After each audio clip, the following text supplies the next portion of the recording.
Wix gives you the freedom to tell your story.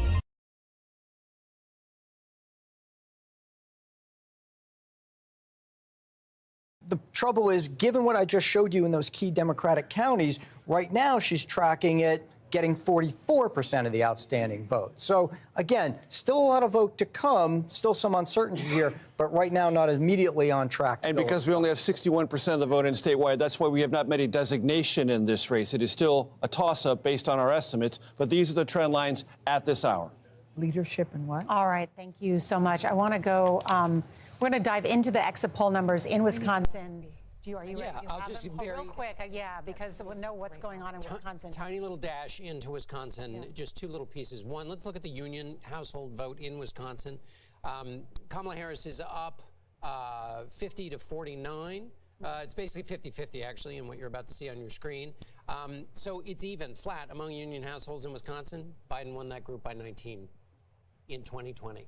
So that's this is the working class vote. This is the working class vote. This is the connections long-standing to Joe Biden's advocacy for the unions that helped him in 2020. But here in Wisconsin, if Wisconsin is not going well for the vice president, that could be one reason why. Now, one reason it could be going well, just to remind from something we talked about earlier, that she is winning with seniors by 17 points. Biden only won with seniors by 6 points.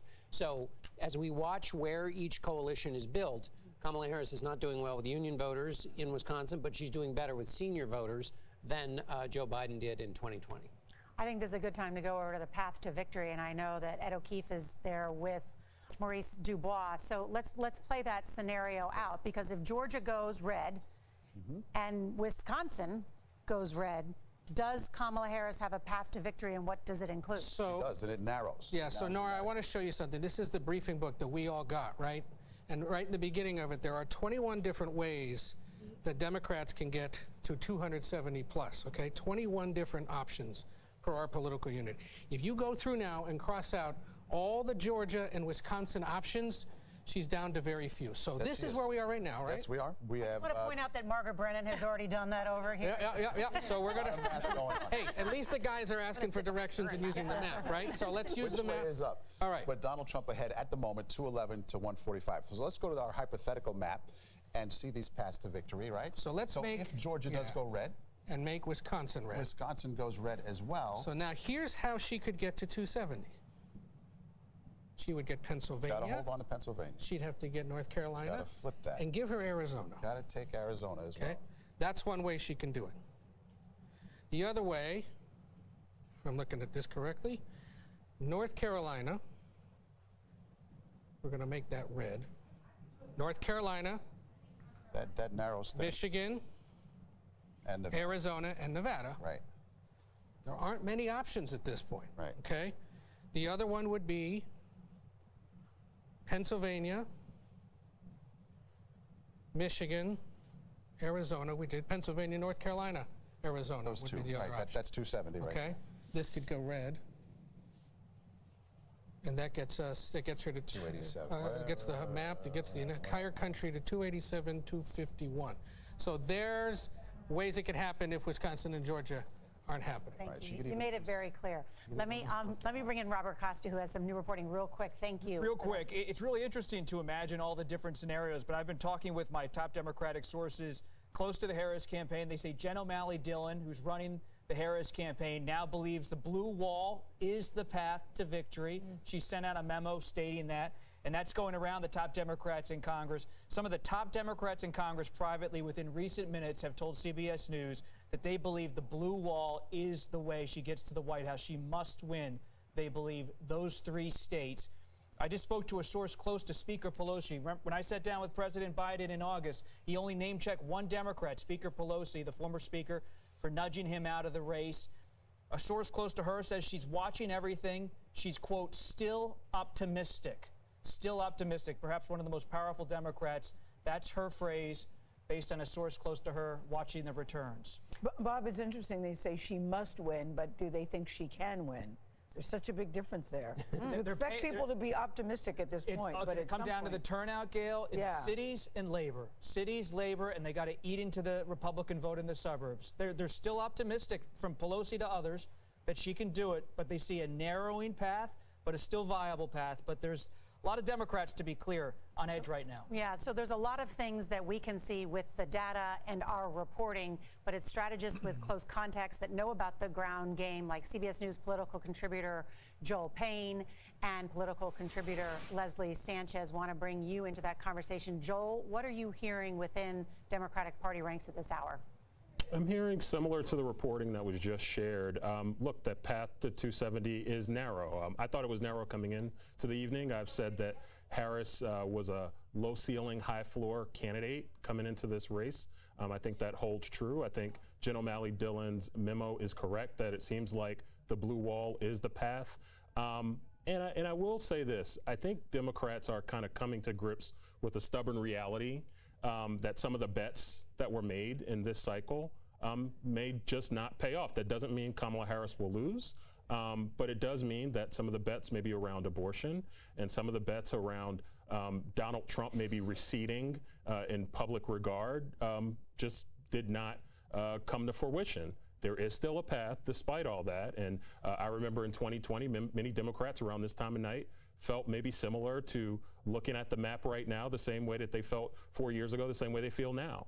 And that race was able to be pulled through. But I think Ed's point is right. I think there are narrow paths to victory, and I think Democrats are bearing down for what could be an extended process here when you get past those blue wall states, looking at Nevada, seeing what happens with those votes. The ballot curing, I think, will be a really key issue.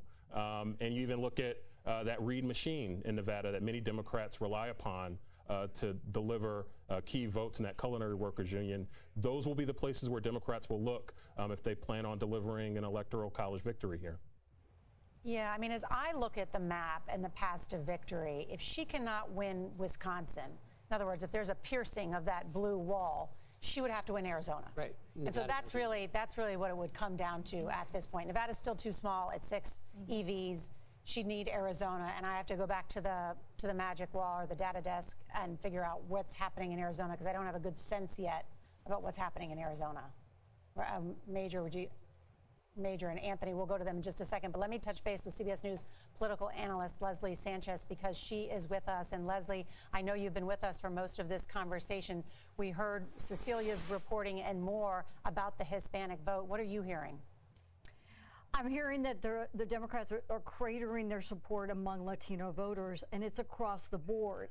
It starts in Texas. You look at the Rio Grande Valley, you're seeing stronger support leaning toward Trump along those border counties than he did, performing better than he did in 2020. And I expect that to move into the Sun Belt, into Nevada, where you have the culinary unions, into Arizona, where you have a lot of working class, middle class Latino voters. I expect that to tip toward Trump as well because of this growing middle class. They are second, third generation Latino dominated. Ed O'Keefe talked about the growth of Latino men on the Republican side, and they are tilting over toward Trump. And because of the economy, because of high inflation, and some of them do talk about border security, but that economic inflation number and feeling that pinch is really what's driving that all the way across. You can even argue in Florida, along that I-4 corridor, the Puerto Rican vote, you saw them come eventually aligned under Trump. They were not affected by those, kind of those Madison Square Garden components. And I think expect that in the suburbs of Philadelphia. My reporting says they are coming out for Trump as well. Leslie Sanchez, thank you. And we have a race alert at this hour. CBS News rates North Carolina as lean Republican. And so while the vote count is still coming in, our CBS News models indicate this race leans Republican for Donald Trump. Remember, this was the one of the 7 battlegrounds that he won 4 years ago and is performing well in the rural areas of North Carolina. You could argue North Carolina was a must-win for Donald Trump tonight, and we rate it as lean Republican at this hour while it is still early in the night. Let's go now to Major Garrett to explain why. So lean Trump for North Carolina. How did that happen? We should remind ourselves 5 visits by the former president to North Carolina in the closing week of this campaign, underscoring its importance as the Trump team looked at the electoral map of the country. So here we have 86% of the vote in. This is the actual vote as it has been tabulated. Here is our estimate. of where this will land when all the votes are counted. 51.7 for Trump, 48.3 for the vice president. Where's the outstanding vote? We still see some outstanding vote there. But again, the numbers keep getting smaller and smaller. Mecklenburg, yes, there's vote out there, but it's simply not manifesting itself in the way that the vice president needs if she's going to prevail in North Carolina. Our estimates suggest she needs 59% of that outstanding vote, and we project, when it's all said and done, and Nora, you join me over here, great to have you back at the wall, 48%. So that's a big gap. 59% she needs, 48% is our current estimate based on outstanding vote, historical patterns, and exit poll data. So you heard Robert Costa's reporting that Jen O'Malley Dillon has now sent out a memo. She's the campaign manager for the Vice President Harris, and says they still believe that the blue wall is the ultimate way to win. It's close in Pennsylvania. It may take a couple days to get the vote there. Michigan, it looked fairly good last time we looked. Wisconsin did not look that great. Did not look good, no. But we were talking, and I heard you on the other room, because you guys are on the other side of the wall, about Arizona. So let's go to Arizona. Yes, because this was my thing. Because Wisconsin is 11 electoral votes. If she loses that, she has to win Arizona. So what is happening in Arizona? So here we have 51% of the vote in. That's where the total is currently. This is our estimate. We have it at 50.3 to 49.7. How does that compare to 2020? We remember how close it was. That's overperformance of Joe Biden. Things presently look good in Arizona. And for the Democrats. For Kamala Harris. Here's where the outstanding vote is. Maricopa County. Let's be specific. How much vote is still outstanding? Maricopa County. More than 1 million votes. Maricopa County in 2020 accounted for 61% of the statewide turnout. Let's go down to Tucson's Pima County. How much is outstanding? 273,000. So let's go back to that basic question. What does Kamala Harris need in Arizona to prevail? 50%. What do we have a current estimate of her projected ability to retain or achieve from the outstanding vote? 51%, on the razor's edge. So Margaret Brennan and John Dickerson, we should look at, because Arizona is one of the 2 battleground states that has an abortion initiative or something to expand reproductive rights. So I'm curious how that affected the vote. And of course, oh, well, excuse me. I'm asking the wrong person. Major Garrett has it right here. Oh, I have an answer for you, Nora. Okay, yeah. So we see this, 63%. We also see Trump well ahead of Kerry Lake running for the Senate. So there are, in Arizona, and this was a big question, would there be Trump-Ruben Gallego votes in Arizona? Actually, in fact, there were. But was there a transference on the question of abortion and linkage with Vice President Harris? This data indicates not nearly as much as the Democrats. Well, I'm wondering if she's riding, if the Vice President is riding the coattails of Gallego and the abortion initiative. She very well might. She very well might. But not nearly as strong. There's not that connection that many people thought there might be. All right, so let's go back to the paths to victory on that front now that both Georgia and North Carolina are in the lean Republican column. Maurice Dubois and Ed O'Keefe are there. Gentlemen. Okay, thank you so much. Once again, this is the current map, right? 211 to 145, with many votes still to be counted. But let's take you back to the likely expectation. Mostly red, Donald Trump, blue for Kamala Harris. And if those states we just mentioned go red, what does that do? That brings Donald Trump within 9 votes. 9. So all he needs is Arizona or Michigan or Pennsylvania eventually. It might take a few days in both of these. That same Jen O'Malley Dillon memo, by the way, says that we're not going to get final vote until about 3 to 5 a.m. local time in Wisconsin. So stick with us. So then for Kamala Harris, what does that look like? Okay, so she's at 226. Got to take Pennsylvania. Let's say she squeaks by there. Let's say she squeaks by in Michigan. Now she needs 10 more. Arizona. Let's make that red right now. See, okay, this is the problem for her. This is a major. All right. Okay. Nevada. Turn it blue. Turn it blue. Okay. She holds Nevada from last time. But he wins. He does win. Okay. Now, I want to flip it. It's Arizona. Give her that one. She wins. That shows you exactly. This is why we're going to be here a few days potentially, because if we're going to get in all these tight margins, we're going to have to be waiting for every single last vote. That's the way it could conceivably happen. If you haven't bitten your nails yet, start biting. They're going to be bitten. All right, that's where we stand. Those are the past, Nora. Awesome, thank you so much. I'm just walking back over. Yeah. I think from Yeah, I know, Margaret, you heard me. I had a question for you about the abortion initiative. Yeah. I did hear you very well on Arizona. Abortion's already legal there, Right. but this is amending their constitution. But I think that's so fascinating to see. Perhaps that's that split ticket, or as you said, it just didn't boost the vice president. I was just looking at my paths to victory. There's some other very narrow ones, some pretty obscure options here, but we are left with a total of 5 paths for her at this point. If the vice president were to lose Wisconsin and that blue wall was pierced, which was going to be her easiest way to victory. On that note, let's check in with CBS Morning's co-host Tony DeCopel. He is at Trump headquarters in West Palm Beach. Hi there, Tony. Hey, good evening, Nora. While you all are characterizing the race there, I'll characterize the room in just 30 seconds. We've got 10:53. Time of dancing has begun here at Trump headquarters. YMCA came over the loudspeaker, and Trump seemed to be pulling ahead in Pennsylvania. Loud cheers in the room. Our colleague Olivia Rinaldi says they're now looking at the exit polls in Trump world, quote, gleefully. That's the word from Trump world. And the young staffers, junior staffers, according to Jake Rosen, another one of our colleagues, they are now looking for apartments in Washington, D.C. and talking openly about what jobs they want in the new administration. So they are measuring the drapes, so to speak. I also talked to some of the Trump supporters in the room. How are you feeling in one word? I heard fantastic, I heard relieved, and I heard vindicated, Nora. All right, Tony DeCopel, thank you. Now let's check in with Chief White House correspondent Nancy Cordes. She is at the Harris headquarters at Howard University in Washington, D.C. And Nancy, we knew this would not be an early night, given how close the polls have been, and it looks like it is going to be a very late night, or may stretch for several days to get in that Pennsylvania vote and more. What are you hearing? I know that the Harris campaign manager just put out a new memo.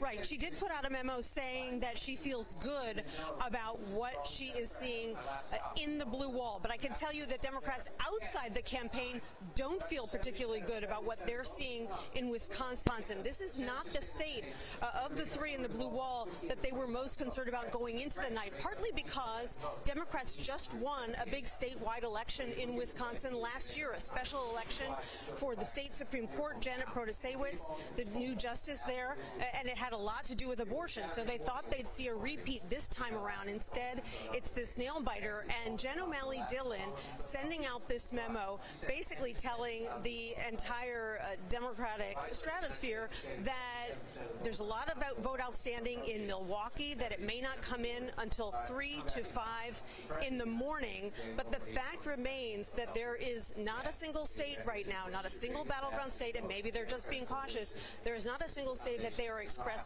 confidence right now that they are going to win. They just keep reassuring their supporters that they still have a chance. And this is not the position that many of their supporters thought they'd be in at this point in the night. All right, Nancy Cordes, thank you very much. And when we come back, a big update in the Senate. CBS News America Decides election 2024 coverage returns in a moment.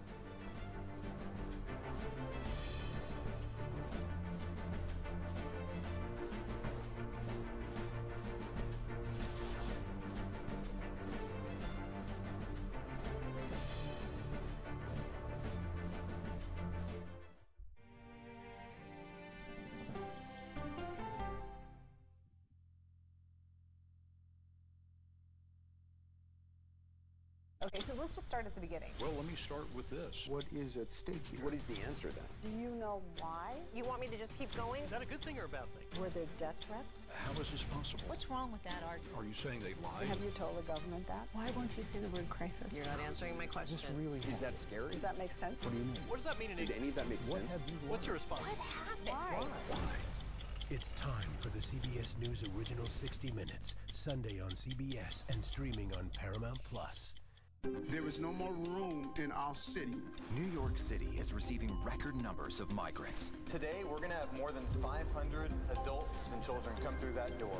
Tensions rise as shelters reach max capacity. We don't have to take care of them. CBS Reports goes inside a crisis cities and families are facing as they fight to survive. The United States still has that glimmer of hope for people to come here. Fighting for a future. Now streaming on the free CBS News app. This case. It's like a screenplay, something straight out of Hollywood. But it's not fiction. It's 48 hours. Human remains found this week. 4 families shattered. There's no physical evidence. The mystery would haunt investigators for years. There's some questions that have to be asked and need to be answered. Like a John Grisham novel. A gripping true crime original. 48 hours. Now streaming on the free CBS News app.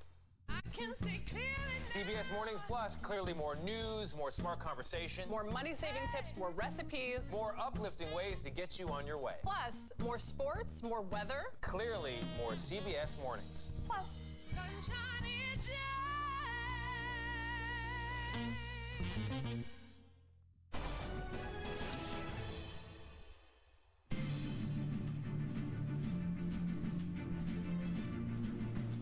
I'm Lindsay Reiser at the CBS Broadcast Center in New York with coverage of CBS News America Decides. All eyes are on the battleground states as results roll in. Let's go to West Palm Beach, Florida. CBS's Caitlin Huey-Burns is at Trump's election night headquarters. Caitlin, what are you hearing from supporters there? Hey, Lindsay, great to be with you. Well, this is essentially Trump's home state now. He has declared residency in Florida. He voted in Florida earlier today, so the crowd here is a hometown crowd. We're in a convention center arena, essentially, and it is really filled. Red hats, kind of a sea of red hats everywhere.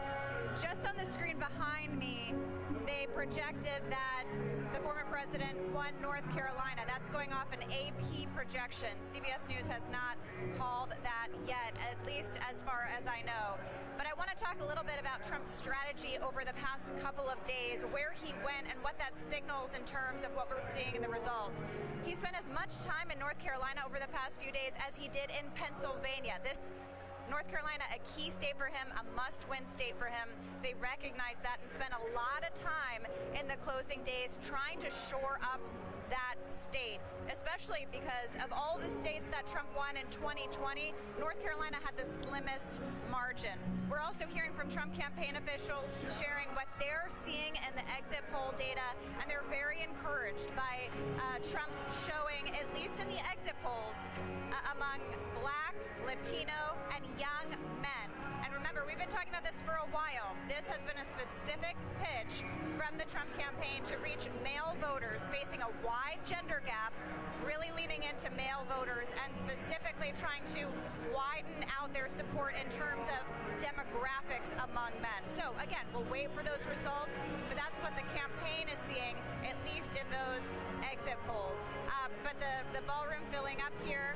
The big question is whether Trump will come out and speak. He's been watching the returns at his resort in Mar-a-Lago with family and friends like Elon Musk.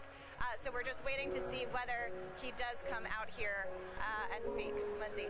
CBS's Caitlin Huey-Burns in West Palm Beach, Florida. Thank you so much.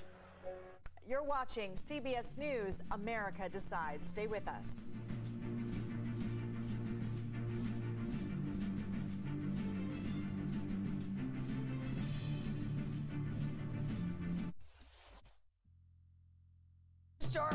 Superstar approaching. I can see clearly now that the rain is gone. That's right. Let's do it.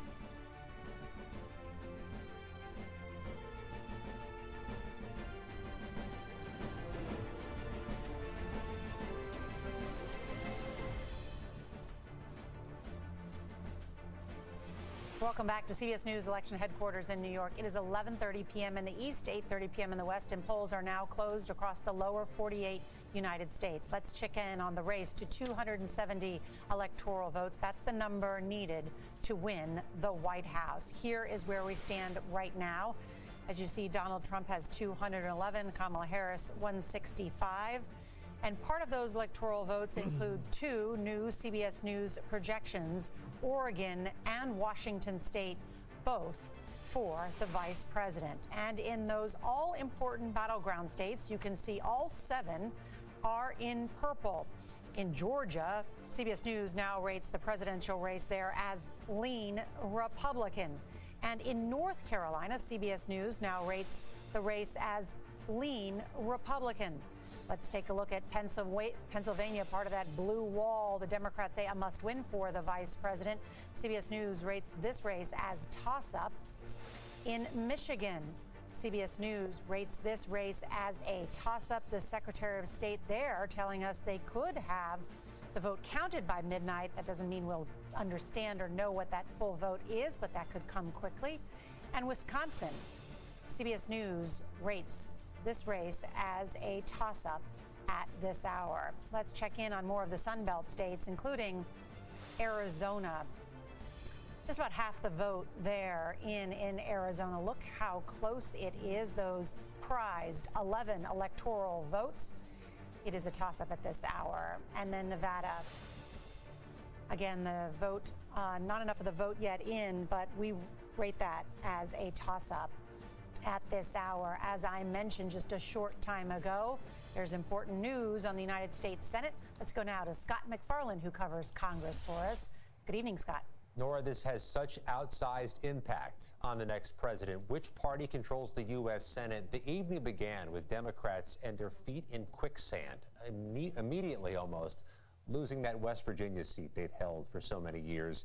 And now they are fighting an uphill battle and losing so many of them. Let's go to Ohio first. CBS News projects at this point it leans Republican. Bernie Moreno, the Trump-endorsed businessman from Ohio, leading Sherrod Brown, the three-term Democratic incumbent from Northeast Ohio. He served in the U.S. House before his 18 years in the U.S. Senate. He literally wrote the book on Congress. Sherrod Brown is in trouble, and the trouble exists elsewhere as well. Let's go to Montana. The military veteran, the political newcomer Tim Sheehy, projected as a lean Republican race in Montana.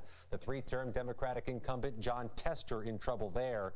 Democrats would have to make inroads into Republican-held states to offset these losses with such a narrow margin for error. They were bullish for a while on their prospects in Texas with Colin Allred, the former NFL player, with Ted Cruz, who eked out a 3-point win in 2018, projected as the winner here, and that is a wider margin with 80% of the vote in. Same deal in Florida.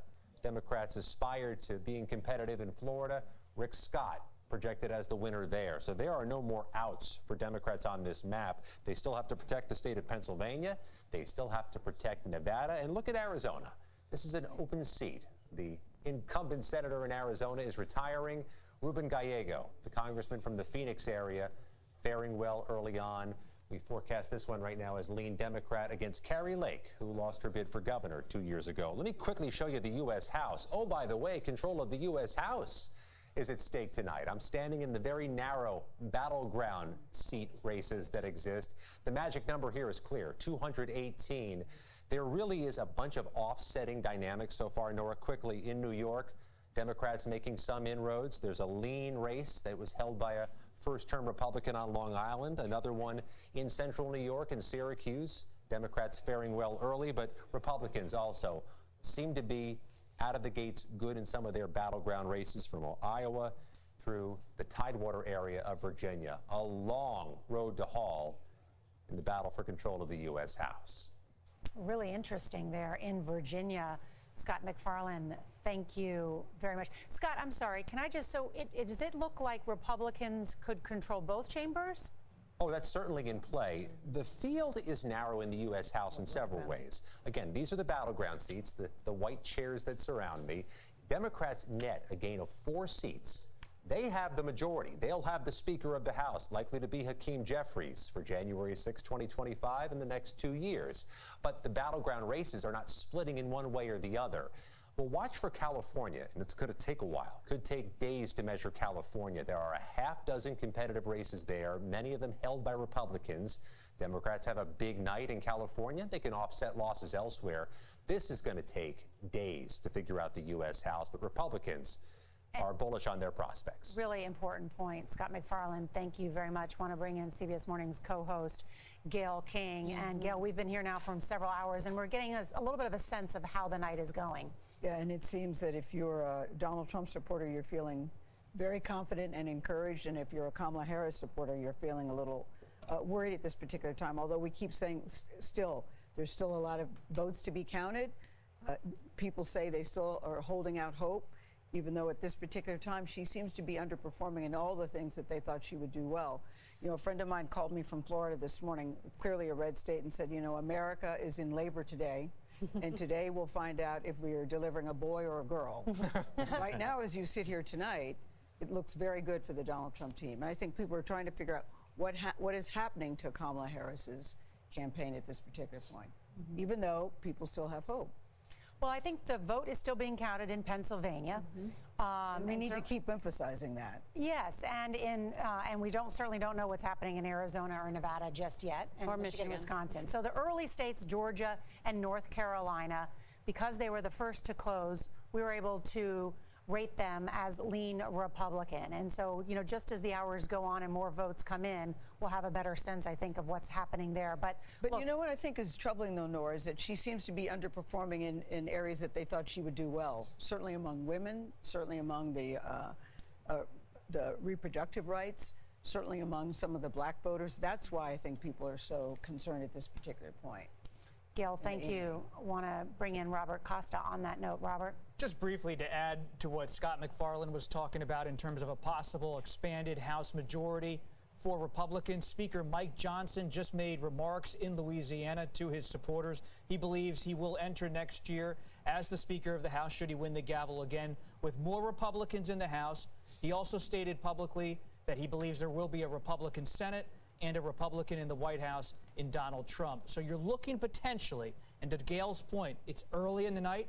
A lot of votes still need to be counted, but Republicans are already tonight at this hour getting confident about what could be a very ambitious policy agenda next year. And it's not just Republican senators. These will be Republican senators, very different than the Republican senators who were there when Donald Trump won in 2016. Jeff Flake, John McCain, Mitt Romney, those three are all gone. And these are Republican senators who grow up out of and into the Trump politics.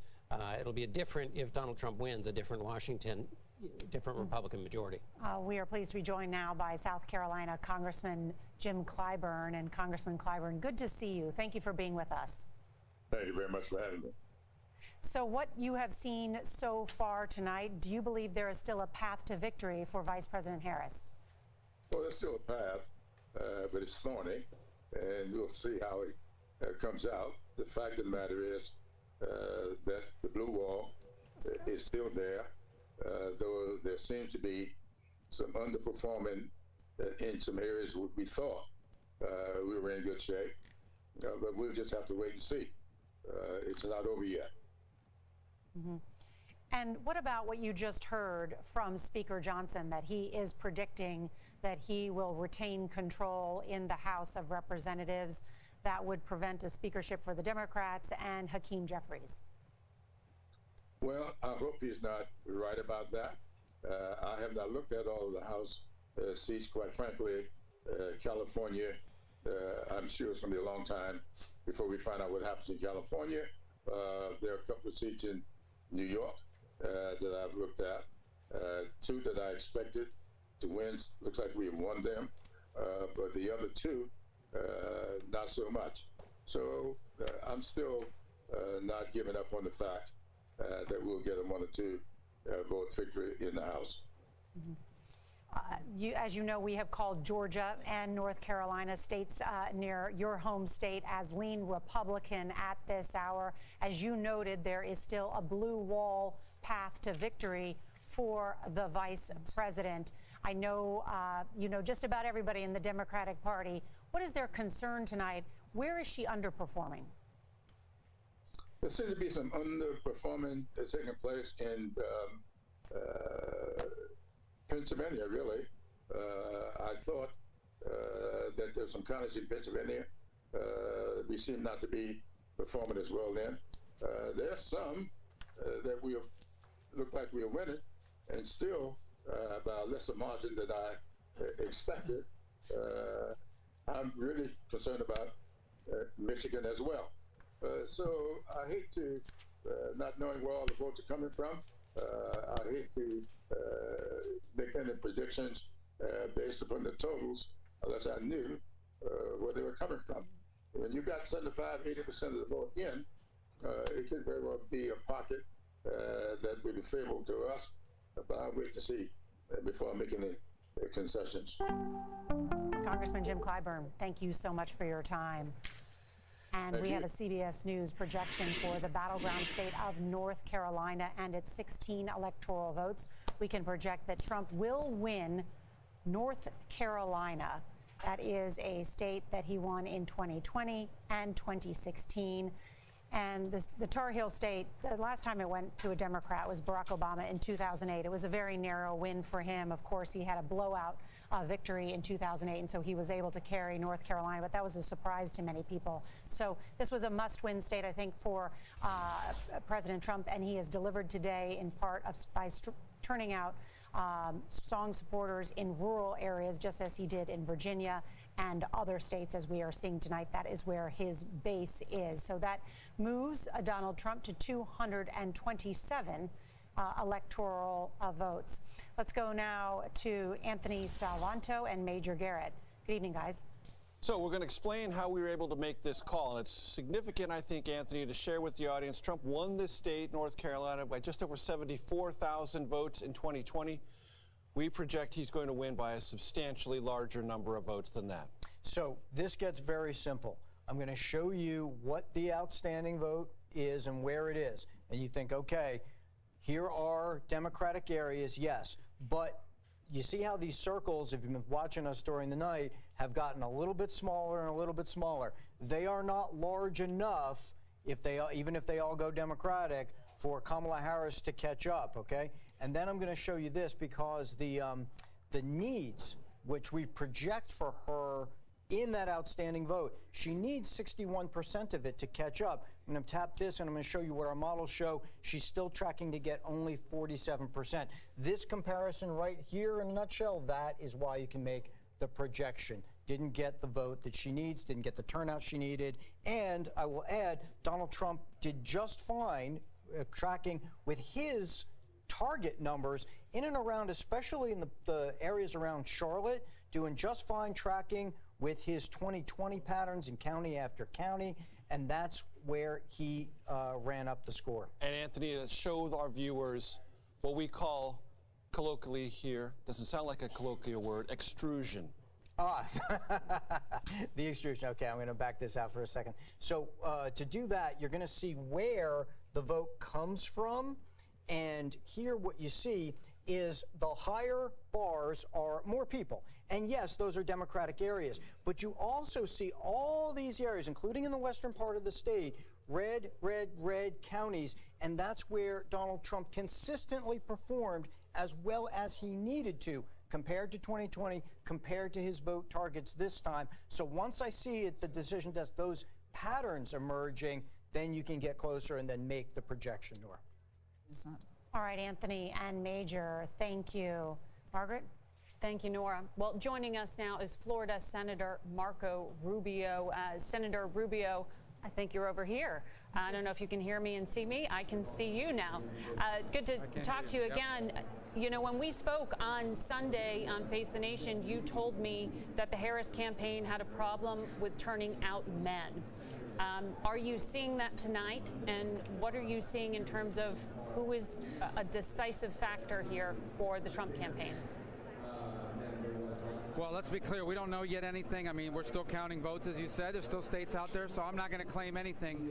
But I am going to say, and I'm sure your exit polls are showing this as well, you know, Donald Trump is winning a majority of the new voters. I think he's actually won over 5 or 6% of Biden voters. He's done exceptionally well among African-American men, doing incredibly well among Hispanic men, overperforming in Hispanic precincts and neighborhoods in Reading, just outside of Philadelphia, as an example. I think this election, and again, we don't know what the outcome is going to be, but what we know right now is going to fundamentally remake not just the Republican Party, but what we know about American politics. I think it's time to begin to realize that the primary identity that voters bring to the ballot box is not the color of their skin, their ethnicity. It's what they do for a living. It's how much money they make or don't make. It's how hard life is for them. And I think that's really what we're seeing come through tonight. And you're going to see more of that when Nevada begins to come through, and Arizona more and more. But we're certainly seeing that tonight in Pennsylvania and Michigan and Wisconsin, North Carolina, Georgia, everywhere we've looked. Senator, in your home state of Florida, there was an abortion-related measure tonight that failed. It failed to hit that 60% supermajority threshold that would enshrine access to reproductive rights beyond the 6-week limit that is the current state law. What's your message to voters? Because it was still a significant turnout, just short of that 60% threshold. Yeah, look, I mean, ultimately what happened with the Supreme Court's ruling is that now this is going to be in the hands of individual states and their elected legislators to pass laws, how restrictive, how not restrictive they want to make it. You know, I have my own views on it, but voters will get to weigh in on it and vote for or against state legislators that they agree or disagree with them. It's basically federalize the issue, meaning it's returning to federalism, returning that issue back to states. And, you know, there's been votes in other states like Ohio and Kansas where the vote went in a different direction when it was done. So I imagine it's probably not the last time we'll see that issue on the ballot in Florida, and certainly not the last time we'll see that issue debated nationally. Well, with 57% of the voters saying they would like to have a broader access, that would be interesting to revisit. But let's talk about control of the Senate and Congress right now. It looks like that is going to be perhaps a tremendous either asset to the next commander-in-chief or the brakes on the agenda for perhaps a future Trump administration. What are you thinking there in terms of what those day one issues would be if Donald Trump is victorious tonight? Well, I think he's been pretty clear what those are. The first is the securing our border. I think you're seeing across the board. I'm especially, you know, I especially point to how concerned they are in Hispanic communities about what illegal migrants who are criminals that are coming to this country already with criminal records, they're coming to Hispanic communities. That's something that's been forgotten here. You're seeing that play out tonight. You're seeing, so I think that's going to be top of the agenda. And then our economy, the cost of living. You look at Philadelphia, I think the Philadelphia and its suburbs have the highest increase in food costs of anywhere in the country. That's a factor here tonight. That's a factor in this election, and it's going to have to be a factor Congress deals with. And I think there's concern about the state of the world. And Donald Trump did something that no Republican's been able to do in a long time, and that is position himself as the candidate of peace and stability, not getting into wars, but preventing them through strength, but preventing them. I think that's a valuable lesson. I do want to point out, we don't know yet the numbers finally, but in Ohio, a Colombian American, Bernie Moreno, is on the verge of victory in Pennsylvania and Montana. So, you know, there would be a real responsibility of governing that comes with a majority that gets to 53 or maybe even 54. Indeed. Senator Rubio joining us there from the Trump campaign headquarters. Nora? Thank you. And it is a good night for Republicans. You just heard Senator Rubio mention that, and CBS News can now project that Republican Bernie Moreno will win the Senate seat in Ohio, and that flips the seat from Democrat Sherrod Brown, who had been a popular Democrat in that state and had represented the state for some time and had a leadership position in the United States.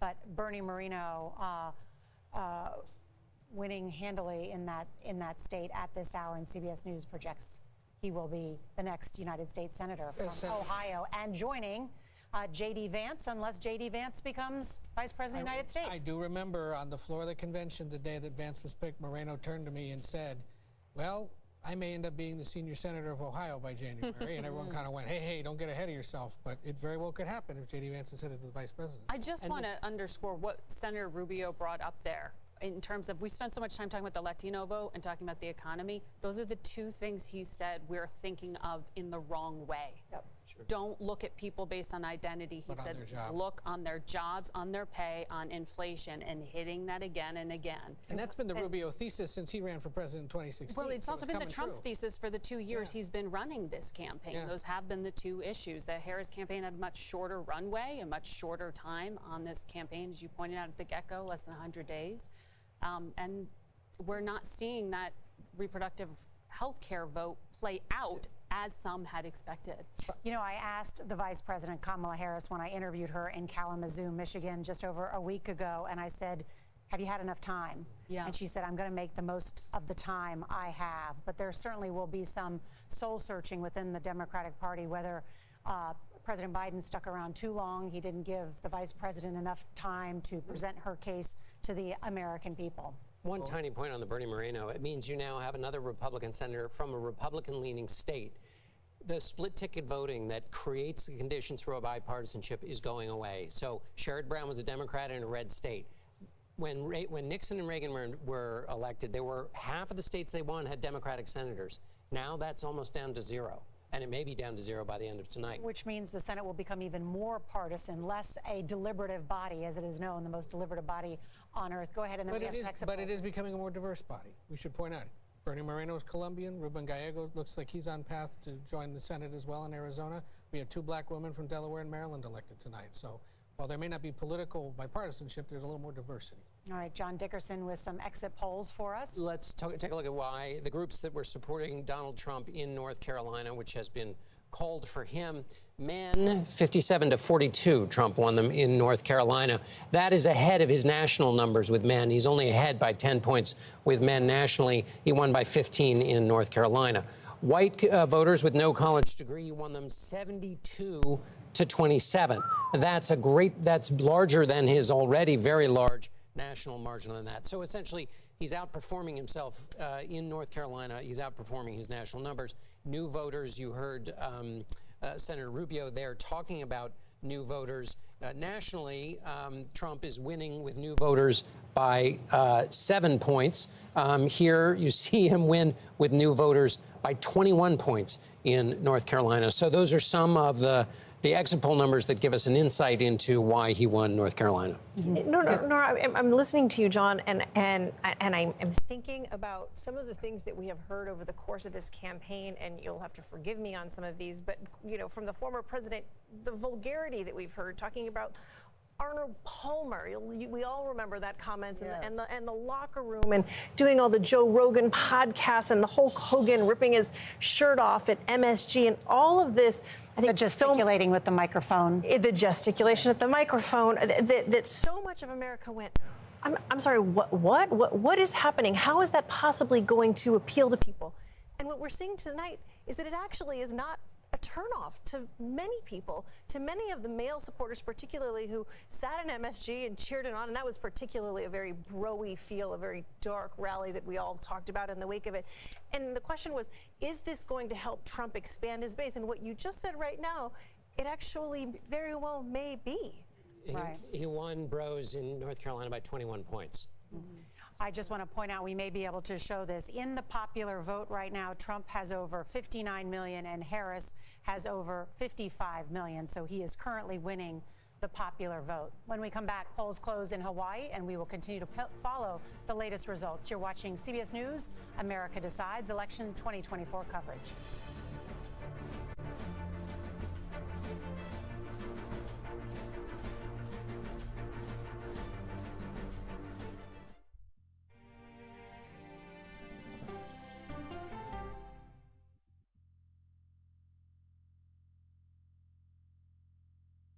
Okay, so let's just start at the beginning. Well, let me start with this. What is at stake here? What is the answer then? Do you know why? You want me to just keep going? Is that a good thing or a bad thing? Were there death threats? How is this possible? What's wrong with that argument? Are you saying they lied? Have you told the government that? Why won't you say the word crisis? You're not answering my question. This really is that scary? Does that make sense? What do you mean? What does that mean in Did any of that make sense? What's your response? What happened? Why? It's time for the CBS News Original 60 Minutes, Sunday on CBS and streaming on Paramount+. There is no more room in our city. New York City is receiving record numbers of migrants. Today, we're going to have more than 500 adults and children come through that door. Tensions rise as shelters reach max capacity. We don't have to take care of them. CBS Reports goes inside a crisis cities and families are facing as they fight to survive. The United States still has a glimmer of hope for people to come here. Fighting for a future. Now streaming on the free CBS News.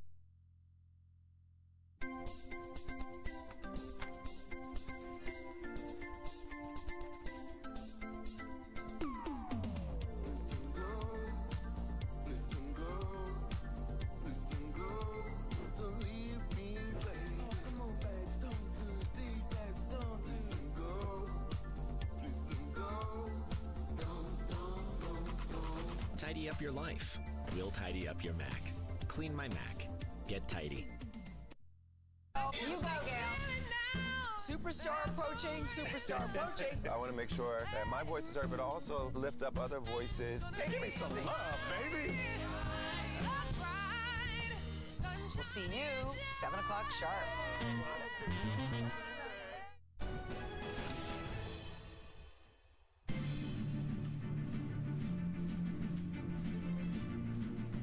I'm Lindsay Reiser at the CBS Broadcast Center in New York with coverage of CBS News America Decides.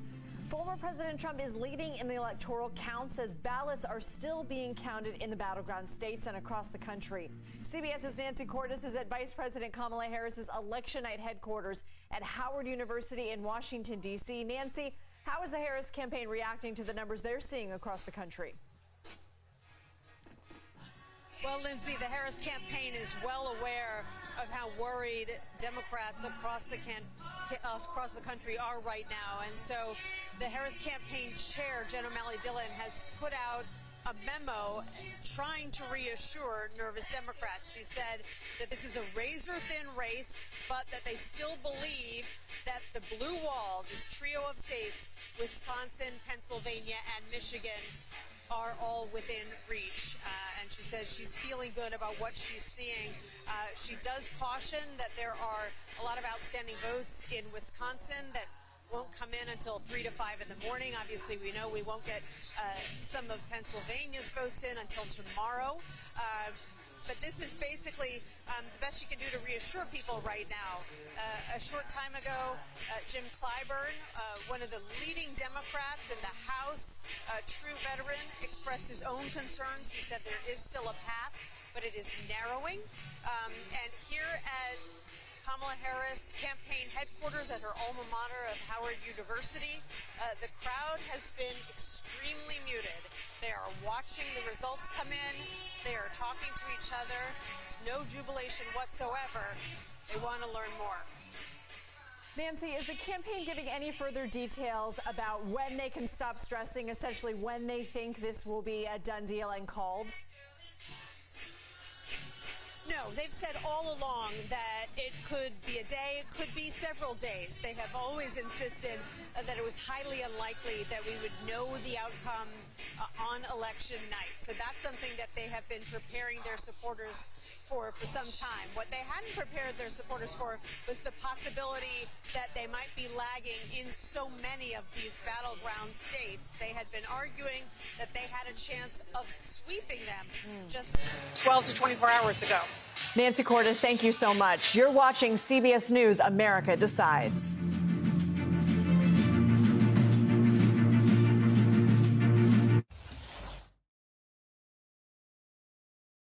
When you need your sports in us now, we're bringing you that breaking news right here on HQ. Find it on CBS Sports HQ, streaming free anywhere you are.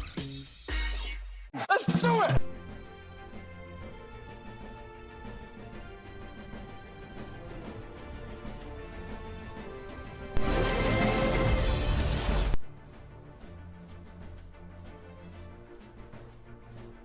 Welcome back to CBS News Election Night headquarters here in New York. It is midnight on the East Coast, 9 p.m. on the West Coast so far. A big night for Republicans and Donald Trump. CBS News projects the former president has already won North Carolina, a key battleground, and the Senate is lean Republican at this hour. Polls are closed in almost the entire country. Only Alaska is still voting, but of course ballots are still being counted in many states across the nation. Here's where we stand at this hour in the race to 270. Donald Trump has 230 electoral votes. Kamala Harris has 176 electoral votes. And let's take a look at the blue wall states. Harris campaign manager saying she still believes there is a path to victory with the blue wall states. CBS News rates the states of Michigan, Pennsylvania, and Wisconsin as toss-up at this hour. And along the southern route of battleground states, CBS News characterizes Arizona and Nevada as toss-up at this hour. Georgia, CBS News rates as lean Republican. And as we mentioned earlier, CBS News projects Donald Trump will win the state of North Carolina. My colleague John Dickerson is here and has been studying the exit polls. What accounts for where we are at this point of the night? We should note that all the votes are not in. Things can change. The only state we projected is North Carolina. But where are we? Well, let's step away for a moment from the exit polls just to think about, no matter what happens with Donald Trump tonight, think of the comeback he has made after the attack on the Capitol on January 6th, in which his party pushed him away. Then in 2022, his candidates did not do well in their races. The hangover of Donald Trump. He is now tonight outperforming what was expected. I mean, he's doing well in the areas where he was supposed to be doing. His opponent is not doing as well in some places. He's bringing in Senate candidates who have run on his ticket with him. So just as a matter, whatever happens tonight, in terms of a political comeback story, leaving aside that he's totally redesigned a party around his views on the economy, immigration, it's already the fact that he's doing so well and it's so close is quite an extraordinary comeback for him. Well, in addition to not only what happened on January 6th, even following those 2 impeachment trials, but of course then 2 assassination attempts, a convicted felon, multiple federal felony counts against him. Senior members of his national security team all saying he should not be allowed near power again. I mean, these are not rinky-dink people. These are former secretaries of state, national security advisors. I would also note, and Marco Rubio touched on this, and it'll be one of the stories of the night, is the realignment that might be going on in American politics. No longer by race and age, but now education, job. The forgotten man that Donald Trump talked about in his inaugural address in 2017, the forgotten man is voting for Donald Trump. And he's making inroads. He'll do better with African-American voters than any Republican has ever done, with Latino voters better than any Republican has ever done. He's not just changing the party, he may very well be changing American politics. Nora, I wanted to pick up what John is saying, and you too, Cecilia, when you said, you used to think it was about your morals, your integrity, and your character. When we started out the evening, we said that the Harris campaign said that they were nauseously optimistic. Last time I checked, nausea is never a good thing. The Trump campaign was cautiously optimistic. And when I was in Pennsylvania talking to people, I had person after person, Trump supporter, say to me, yeah, he's mouthy, but I'm mouthy. Yeah, he doesn't tell the truth, but every politician lies. Yeah, he doesn't represent the values that I hold dear, but that's not what I'm looking for. I want to know, can this person do the job? And time after time after time, it came back to immigration, really hard on immigration, and the economy. But when I asked, who would you trust to babysit your children? Nobody. Only one person chose Donald Trump. And I just think, when you put it in that context, I'd like to know what that says about us as a country. What does this mean? John, is it a brand new party? Is it a brand new day? And we should also say nobody has 270 yet either. Yeah. So the Harris campaign is still nauseously optimistic, but I bet they're getting a little sicker now as the night progresses. There is this realignment, to pick up on what John was saying, that we are watching play out in terms of who's turning up to vote, but we are looking at a globe that is realigning too. There is a disorientation. There is, from the commander-in-chief question, who is going to take office at a time when the world is watching this election tonight to see who they will be dealing with, when they're looking at the largest land war in Europe underway, when they're looking at the expansion of that, they're looking at a Mideast on fire, they're looking at an aggressive China. And we are going to be digesting this as a planet when we wake up tomorrow morning to figure out what's next. A third of the world has had a female leader. This country has not. And tonight, this is also a test of whether a woman could be a commander-in-chief of this country, elected in a very short runway of an election against a man who has presented himself, despite what his national security advisors say, as about strength, as about he puts fear in other people, therefore you won't see that realignment or that threat around the world come to these shores. That's the package he's selling in his national security argument. And it's just something to chew on tonight as we wait to see who gets to 270.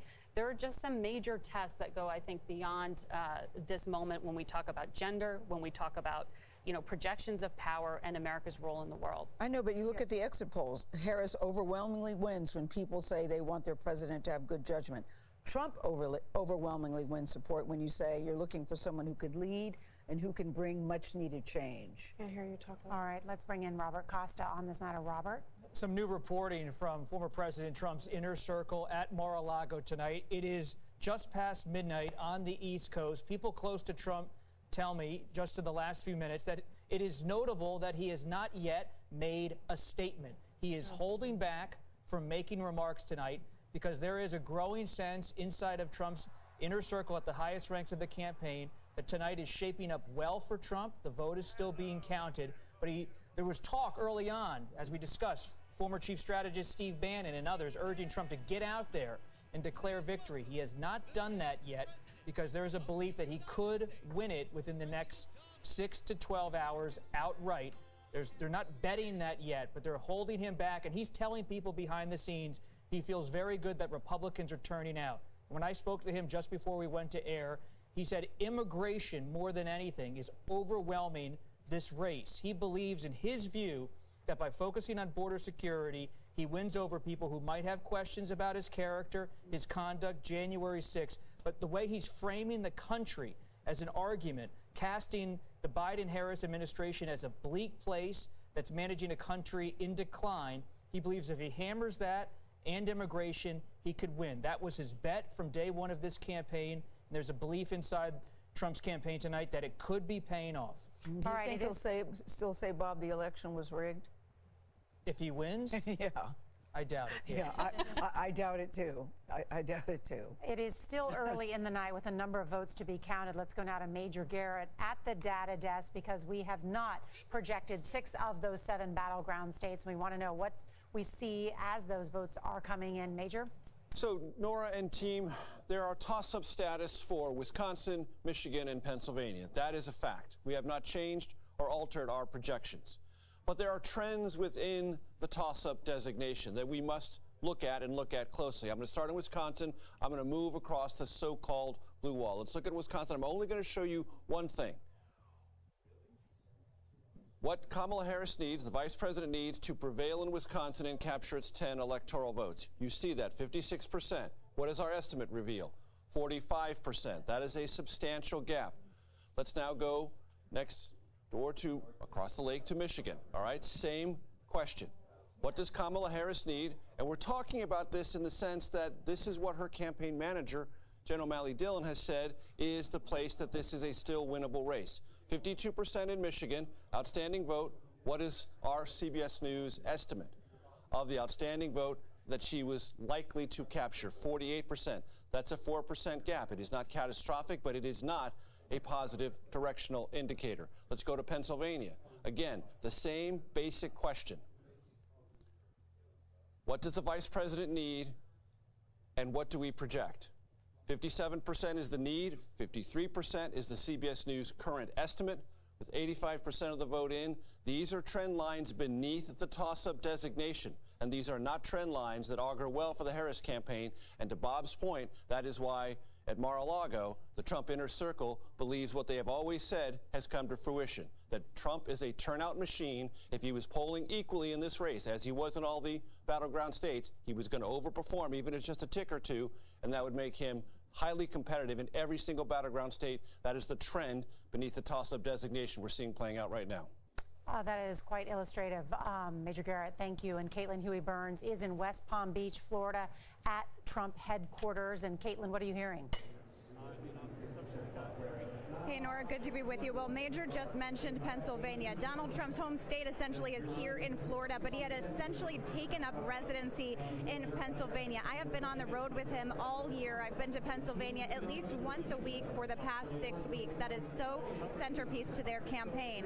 But I would also note that I covered Trump's first ever rally in New Hampshire, the first day that he was a candidate, and also covered his last rally as a presidential candidate last night. And in those intervening years, he has not changed a bit. And that's important because Trump's theory of the case has been that the American people, and especially the Republican Party, would come on board with his ideas, no matter his style.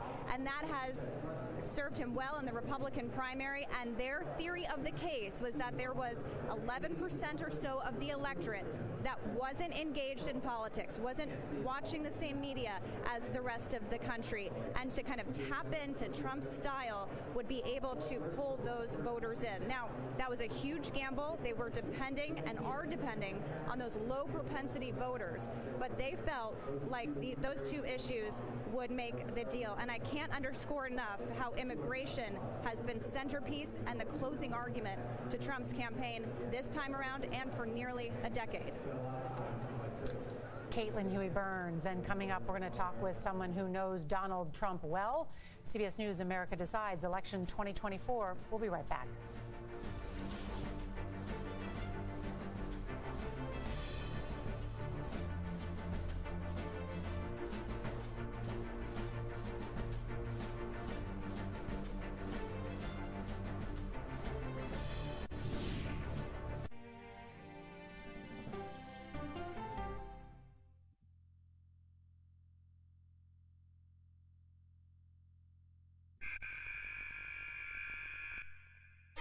I had progressively fallen deeper into the world of online sports betting. The risk is the rush. What do you think is driving the spike in popularity? I think it's legality.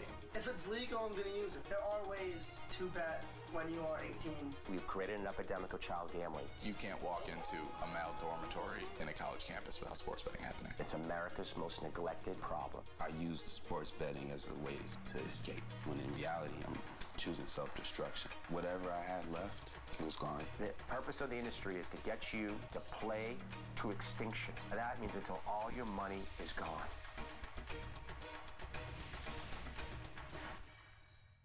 When you wake up in the morning, we want to be your go-to team. On our places, bright, shiny faces. I don't go to work in the morning. I go for coffee with my two good friends, and we talk about the world. Your morning routine just got better. CBS Mornings.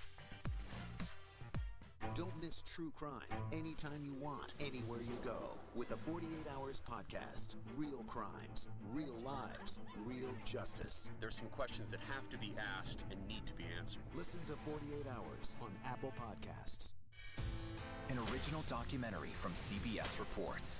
Imagine yourself in Manhattan with no police, no army, no mayor. The people of Haiti stare down poverty, corruption, natural disasters, and violence. 90% of the guns that are used by gangs in Haiti are American guns. But with an unbreakable spirit and eternal optimism. There are days where I cry, but we can't be discouraged. We still believe in Haiti. They're still able to look ahead with hope.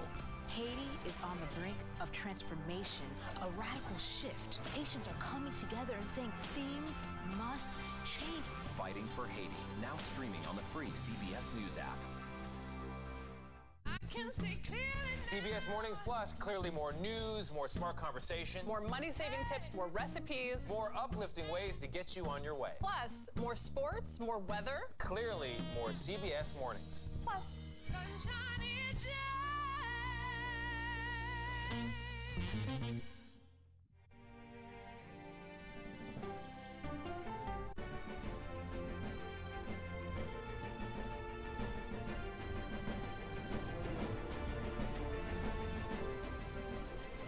Welcome back to CBS News coverage of election night. You're very familiar with our regular election map. We want to show you a different way to visualize the results. This is our electoral vote map, which changes the shape of each state to correspond to the number of electoral votes it has. This map, in some ways, helps visualize the impact each state has on the presidential election and allows us to show you the Electoral College right on the map. Joining us now is Gary Cohn. He served as the director of the National Economic Council and it was chief economic advisor to President Trump from 2017 to 2018. Gary, welcome.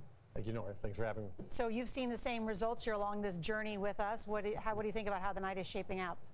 Well, I think the night is shaping up as you've described it. I think the Trump campaign is done fairly well. I think they've performed better in certain areas, as you pointed out. But the night's not over. Yeah. I don't think anyone should be celebrating yet in Trump headquarters, but I think they got to be very, very pleased with where they are now and where they stand. Mm-hmm. There has been an impression on the campaign trail and certainly among voters that Donald Trump would fix the economy. I mean, that's what he's been saying, I'll fix it. That's his slogan.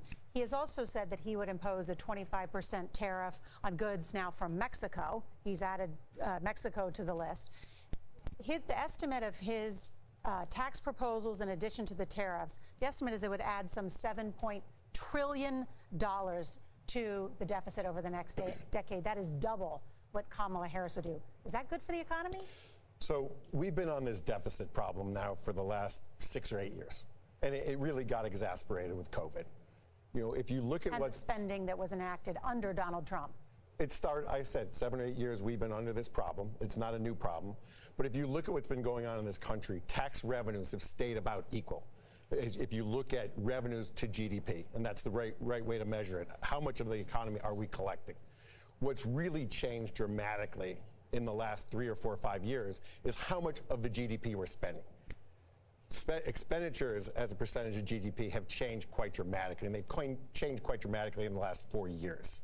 I think we have to realize that the spending to GDP has to be brought under control, and that's before we get to the issue of the Social Security Trust Fund, which is ultimately going to run out of money in the next 7 years, and we're going to have to curtail benefits for seniors, which I don't believe we will ever get to that point. I think we will fulfill our obligation to pay seniors their benefits. And I know we don't have time or the graphics tonight, but for everybody who knows the pie chart of the federal government, about 2/3 of it is entitlements. Yes. So if you ever really want to take a whack to federal spending, you have to take a whack to entitlements. And for entitlements, it's Social Security, Medicare, and Medicaid. So are you suggesting that under Donald Trump he would do that? No, I'm not. I'm not suggesting that at all. But you're saying that someone should? I'm suggesting there are many other places where we're going to have to take a hard look of how we spend our money and how efficiently. There aren't any other major places. There's entitlements. There are many. There are other places. You're right. It's 2/3. There's discretionary spending. There's military spending. How efficiently do we spend our military money? Are we spending our military money on things that we need today? Or are we spending our military money on things that we bought 10 years ago that made sense 10 years ago, and they're creating jobs in certain economies? Now, that's important. The jobs are really important, but I think we have to take a fresh look at everything we buy in the country, why we buy it, and why we spend that money. Was there anything about Donald Trump's presidency where he exercised fiscal constraint? Yes, there were places where he exercised fiscal constraint. I think he took advice from some of his advisors on places where he would have spent additional money had he not listened to some of his advisors. And if you look at the spending during that period of time, we were 2 to 3% lower in spending to GDP than we are today. Gary, you were the architect of the Trump tax policy that was put in place in 2017. He's campaigning saying he's not going to tax Social Security income, he's not going to tax overtime, he's not going to tax tips, something Vice President Harris also says. There are a number of things. It floated not having income tax. The Republicans look like they may get control of the Senate. Do you think a Republican-controlled Senate would do any of those things? Well, you also need the House, potentially. So remember, we've got legislation. They would do that? Legislation starts in the House, works its way to the Senate, and then gets to the president's office. So we don't know what the House is going to look like at this point. I think that what candidates promise on the campaign trail and what they do in reality are two different outcomes. You know, it's very interesting to go promise. As you said, both candidates went out of their way to promise the electorate certain things that cannot be delivered.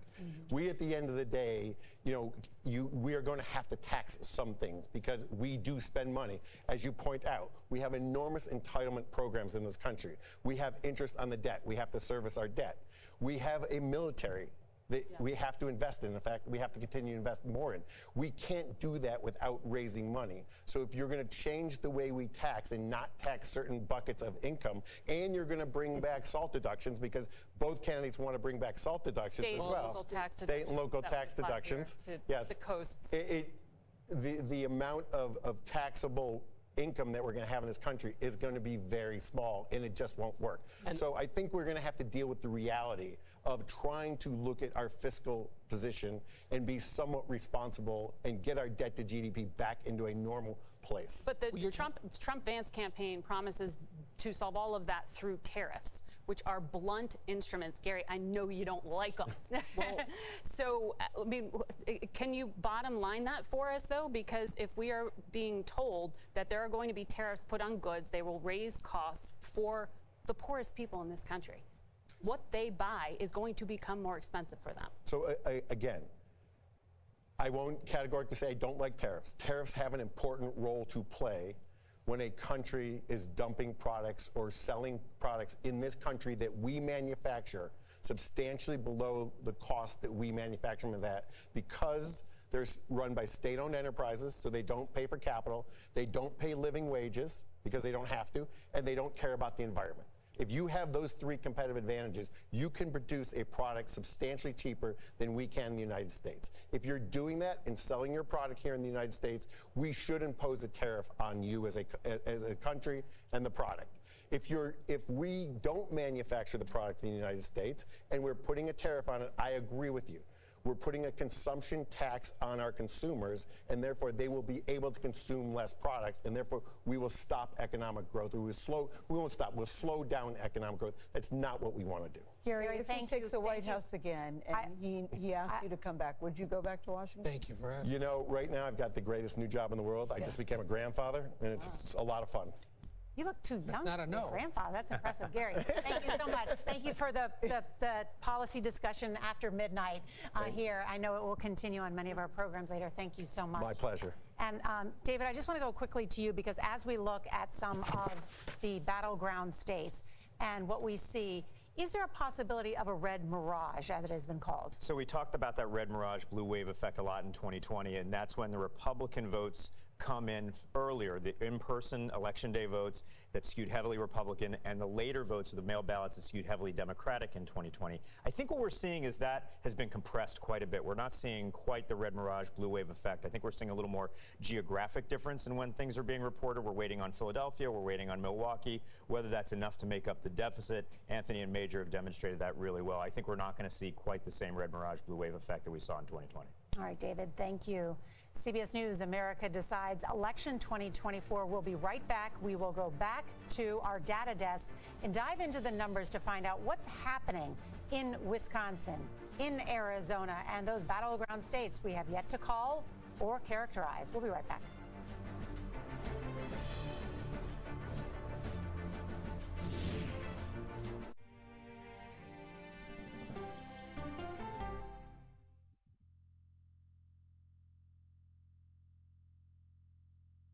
Okay, so let's just start at the beginning. Well, let me start with this. What is at stake here? What is the answer then? Do you know why? You want me to just keep going? Is that a good thing or a bad thing? Were there death threats? How is this possible? What's wrong with that argument? Are you saying they lied? Have you told the government that? Why won't you say the word crisis? You're not answering my question. Is that scary? Does that make sense? What do you mean? What does that mean? Did any of that make sense? What's your response? What happened? Why? It's time for the CBS News Original 60 Minutes, Sunday on CBS and streaming on Paramount+. There is no more room in our city. New York City is receiving record numbers of migrants. Today, we're going to have more than 500 adults and children come through that door. Tensions rise as shelters reach max capacity. We don't have to take care of them. CBS Reports goes inside a crisis cities and families are facing as they fight to survive. The United States still has a glimmer of hope for people to come here. Fighting for a future. Now streaming on the free CBS News app. This case. It's like a screenplay, something straight out of Hollywood.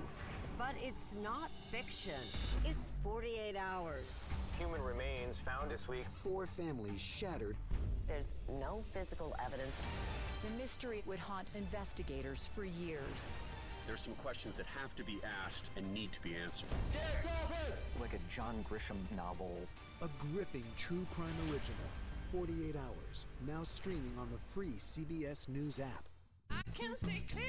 CBS Mornings Plus, clearly more news, more smart conversation. More money-saving tips, more recipes. More uplifting ways to get you on your way. Plus, more sports, more weather. Clearly, more CBS Mornings. Plus, Sunshine is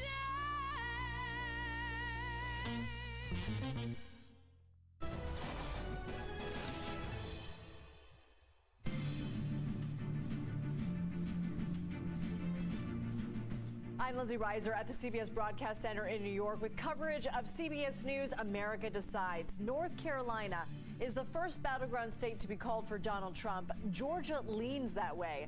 CBS's Nicole Killian is in Atlanta. Nicole, what are you hearing where you are?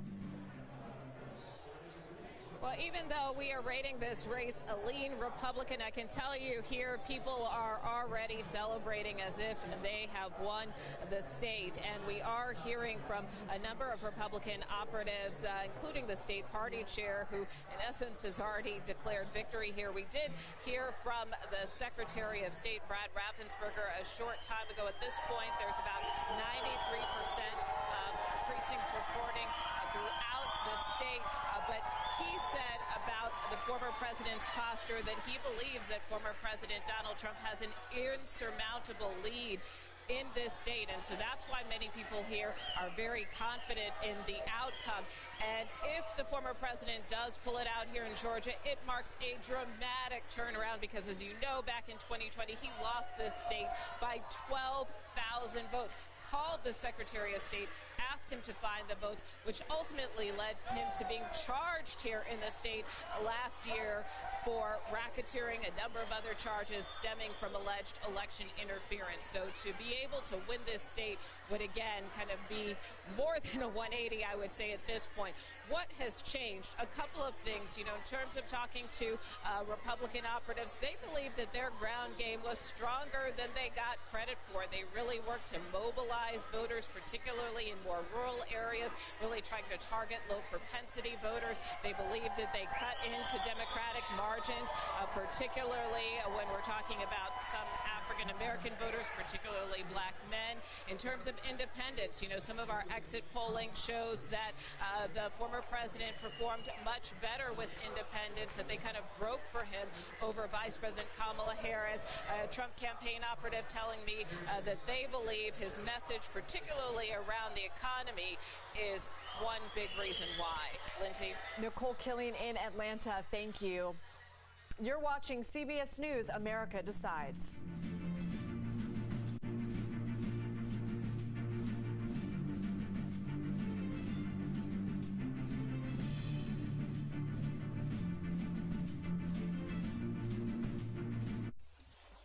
Superstar approaching, superstar approaching. I can see clearly now that the rain is gone.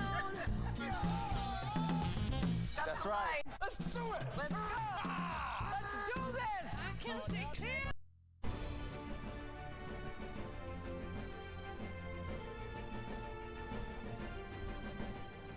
Welcome back to CBS News Election Night headquarters in New York. We have breaking news from the CBS News data desk. CBS News now rates the Wisconsin presidential race as lean Republican. All eyes on these 7 battleground states as our data desk analyzes the incoming vote. Let's take a look at where the presidential race stands at 12:30 a.m. in the East. Big number 270, that's the number of electoral votes needed to win. With the results so far, Donald Trump has 230 electoral votes and Kamala Harris with 189. Let's dig deeper into the battlegrounds in the blue wall states. CBS News rates the states of Michigan and Pennsylvania as toss-up, and then Wisconsin as lean Republican. And remember, Wisconsin, they're part of that blue wall. We now rate it as lean Republican. Along the southern route of battleground states, CBS News characterizes Arizona and Nevada as toss-up. Georgia, CBS News rates as lean Republican. And as we mentioned earlier, CBS News projects Donald Trump will win North Carolina. We have new reporting at this hour. Chief White House correspondent Nancy Cordes is at the Harris headquarters at Howard University in Washington, D.C. Nancy? Nora, CBS News has learned that Vice President Kamala Harris is now very unlikely to travel here to Howard University from her home about 2.5 miles away to deliver any kind of address to the supporters gathered here. Things are still just too uncertain. The former president, Donald Trump, has not made any remarks, and so we are being told that it is unlikely she will come here to say anything either. The question becomes, if she doesn't come here to speak to the thousands of people who are still gathered here, yes, the crowd has thinned out somewhat, but there's still a lot of people here who think they're going to be hearing from her. The question becomes, does she have someone else come in her stead to basically address the crowd and explain to them that the vice president is not going to be here to speak herself, much in the same way that we saw John Podesta come out at the Javits Center in 2016 and let the crowd there know around 2:30 in the morning that Hillary Clinton was not going to be having anything to say that night. The Harris campaign has made it pretty clear that they're putting all their eggs in the blue wall basket, and they're holding out hope for some kind of turnaround in those states. They're hoping that they get a big rush of votes from urban areas, but they also acknowledge that a lot of those votes are unlikely to come tonight. They're expecting votes from Milwaukee somewhere between 3 and 5 in the morning. They know that Pennsylvania takes days to count, so it appears that they have made a determination that there's nothing that Harris could say tonight that would make sense, and so she's going to hold off. All right, Nancy Cordes, thank you. I want to bring in Chief Election Campaign Correspondent Robert Costa. And Robert, you just heard Nancy saying we likely will not hear from the vice president tonight. Will we hear from Donald Trump? Donald Trump, the former president, is likely to speak tonight at some level. Whether he declares victory or not, we don't have any reporting on what exactly he's going to say. But it is likely that he heads to a victory party or to some kind of celebration of his reporters to give an update on the count, at the very least, to give an update on his perspective. Many Republicans across the country are telling CBS News at this hour that they remain increasingly confident that Republicans will win the White House, the House, and the Senate, but the count remains to be counted in so many of these states. So many top Democrats, I'm talking about people I really trust as sources on the Democratic side, are growing alarmed, frankly, as they look at these numbers. And what is in particular in the numbers that's alarming? They're not seeing the kind of support they need to from working people in the Midwest. Labor union members, I talked to Sean Fain, the head of the UAW, and other labor organizers. They were confident all night. But former President Trump, with his message on the economy and immigration, in the view of my Democratic sources, has been able to make gains with working people who are affiliated with unions or in a union by talking about the border again and again. Mm-hmm. I think it's important now to go back to Anthony Salvanto and Major Garrett to look at where the outstanding vote is in these blue wall states and the additional battleground states. Major? So, Nora, I told you in the audience a few moments ago that there were trends beneath the toss-up designation. Those trends have continued to play out in Wisconsin. That's why we have changed the rating to lean Trump. First thing I want to show you is the vote margin. Why do I want to bring our audience's attention to that? Just remind ourselves, 2016, Donald Trump won Wisconsin by just over 20,000 votes. 2020, President Biden won it by just over 20,000 votes. Look at the margin right now. It is in the range of 100,000, and there's a reason for that. Look at Milwaukee County. They're talking about that at the Harris campaign headquarters. 60% in. How does that compare with 2020? The vice president is running well behind what President Biden achieved in Milwaukee County. That's one of her problems. In Dane County, that's Madison. About equal, but still a little bit behind. And I can tell you, Nora, this red area of Wisconsin, redder than it was in 2020, which means former President Trump did precisely what his campaign said it would attempt to do. Run up the score in internal parts of Wisconsin, rural parts of Wisconsin, and try, if they could, to eat into any percentage gains in urban areas. And that's precisely what's going on. Let me show you Racine County. Harris running behind the president. Kenosha also running behind. These are systemic problems for the vice president. And we're going to go to that crucial definition of where things stand. 58% of the outstanding vote. What do we believe our projections of that underlying vote is achievable? 47%. That is becoming a gap that presents us with the designation moving from toss-up to lean Trump. So can you do that because, let's say, as you said, Wisconsin is now lean Republican. Mm-hmm. So if she loses Wisconsin, 10 electoral votes. Right. She might need the 11 electoral votes that is in Arizona. Oh, she would desperately need the 11 electoral votes. Right, that's the only path to victory. That's it. So where does the vote look like now in Arizona? Arizona, when you were at the board with me a little bit ago, we were at 51%, Nora. We're at 52% now. It has not really moved that much. The needs for Harris, 50. Our projections, 51%. That same designation we had a little bit ago, because they just haven't counted that much vote in Arizona. Stand by. We have a CBS News projection for the battleground state of Georgia and its 16 electoral votes. We can project that Donald Trump is the projected winner in the state of Georgia at this hour. Our first projected winner of the night, Georgia, for Donald Trump. The first flip. The first flip, as we know that Joe Biden won Georgia 4 years ago. That's significant. Yeah, and I can give you a little taste of why that is if you look at the exit polls for Georgia. And we look at three groups here that Donald Trump performed well with. The first is independents. He won 54 to 43. That's an 11-point victory with independents. In 2020, Biden was the one who won independents. Voters of age 65 and older. We told the story about how in the Midwest, the older voters are going for Kamala Harris over Donald Trump. Well, not in Georgia, 59 to 40. That's a 19-point victory with voters over age 65 in Georgia. And then finally, white non-college degree. Remember, that was always going to be a good group for Donald Trump. But Kamala Harris, huge margin. Gargantuan, 81 to 18. If Harris was going to have to do well anywhere, it was because she was going to have to live in the mid-30s in that number. That's a deep Trump stronghold, but you've got to at least be competitive with your opponent's stronghold, or at least eat into it. She was not. Now, one thing about Georgia, though, it does not have the size of an electorate of white non-college degree that Michigan and Wisconsin do. Almost 50% of the electorate in those two states is white non-college degree. But the reason she's having problems there is because it's a larger share of the electorate, and she's not doing well enough in that larger share. It was always a share that Donald Trump was going to get. That was never a question. But she has to do well enough in that group and then do well in her groups, and she's just not doing well enough with white non-college, whether it's in Georgia or in the Midwest. And perhaps our CBS data going back to September should have forewarned us on this. If you look at the way economic concerns resonated, 8 in 10 voters at that time told CBS their income wasn't keeping up with inflation.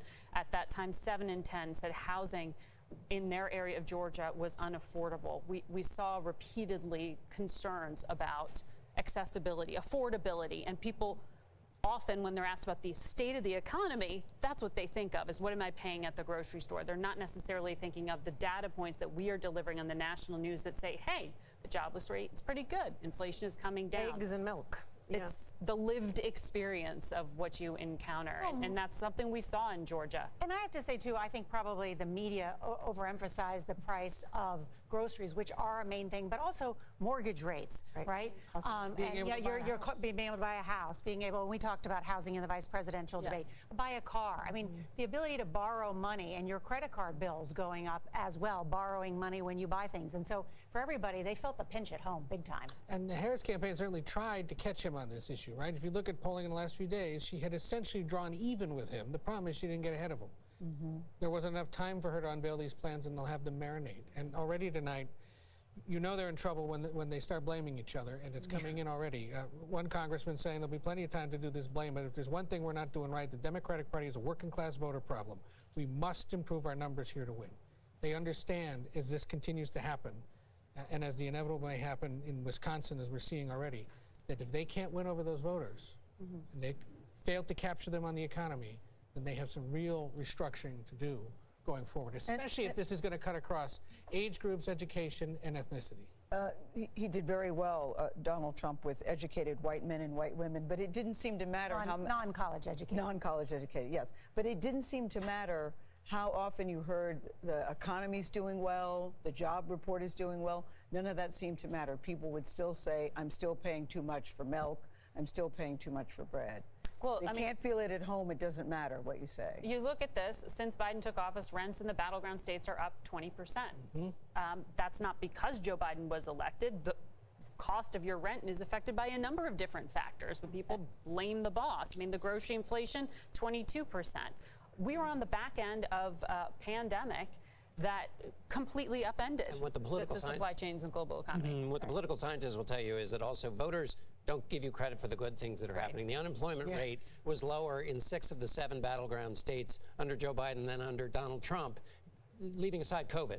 Pre-COVID, Trump unemployment was higher in every battleground state but Nevada, but voters they don't give you credit for things that happen. They are concerned about the plenty of things that they legitimately feel about their own economic position. Much to great frustration inside the Biden White House. Almost from day one, they would complain to you behind the scenes that they felt like they were never getting credit for the advancements in the economy that were happening even underneath him. They would scream from the rooftops, and he would do press conferences, or he would go to battleground states and talk about housing, and they felt like he never got the credit for it. There was nothing they could do to vocally challenge the microphone that Trump had on that point. Or they just messaged it. Part of why they wanted to Let's move. listen now to the Harris campaign co-chair, Cedric Richmond. He's about to address the crowd at Howard University. Good evening to HU.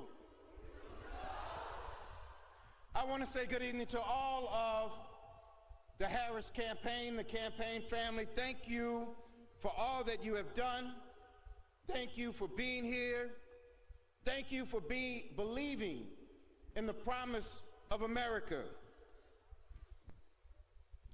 We still have votes to count. We still have states that have not been called yet. We will continue overnight to fight to make sure that every vote is counted, that every voice has spoken. So you won't hear from the Vice President tonight, but you will hear from her tomorrow. She will be back here tomorrow to address not only the HU family, not only to address her supporters, but to address the nation. So thank you. We believe in you. May God bless you. May God keep you.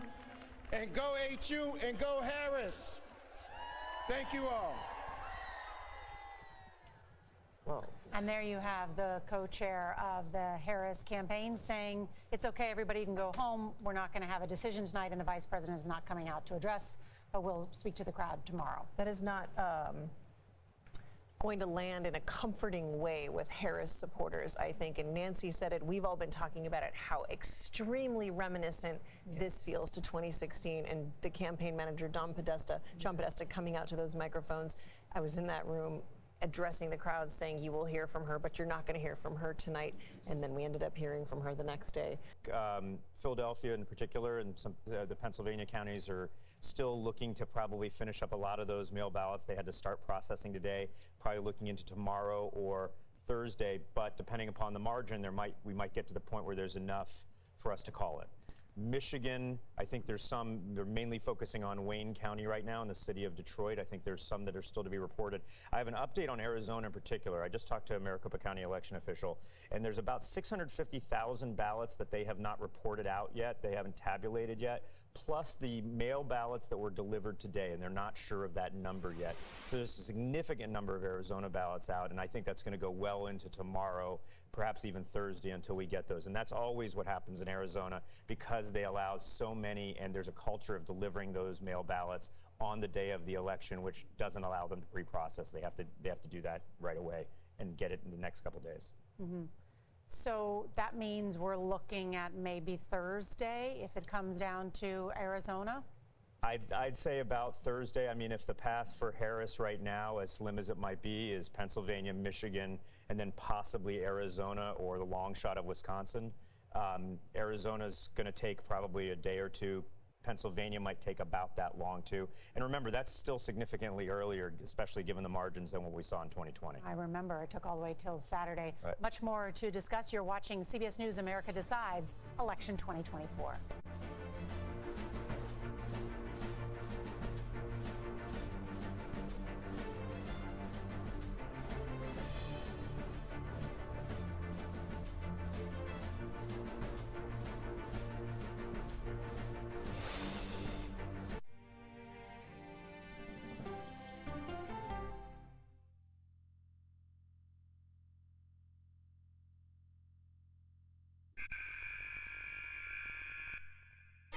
I had progressively fallen deeper into the world of online sports betting. The risk is the rush. What do you think is driving the spike in popularity? I think it's legality. If it's legal, I'm going to use it. There are ways to bet when you are 18. We've created an epidemic of child gambling. You can't walk into a male dormitory in a college campus without sports betting happening. It's America's most neglected problem. I use sports betting as a way to escape, when in reality, I'm choosing self-destruction. Whatever I had left, it was gone. The purpose of the industry is to get you to play to extinction. And that means until all your money is gone.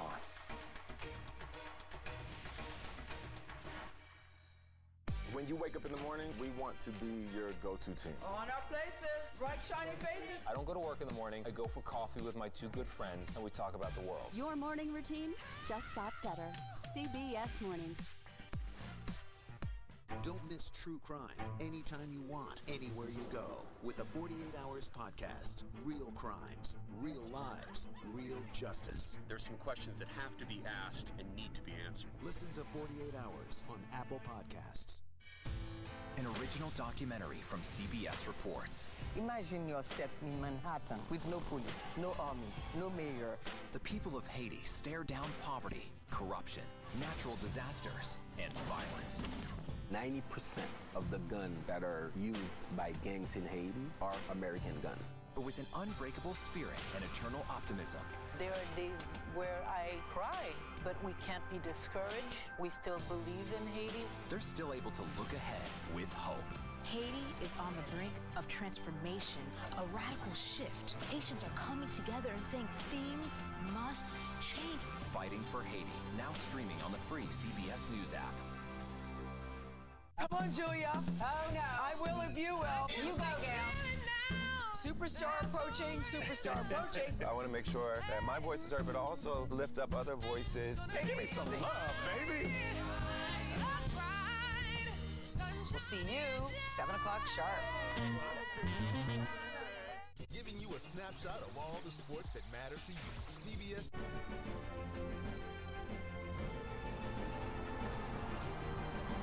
Welcome back to CBS News Election Night. You're seeing video of Trump supporters reacting to a projection that the former president will win the state of Georgia.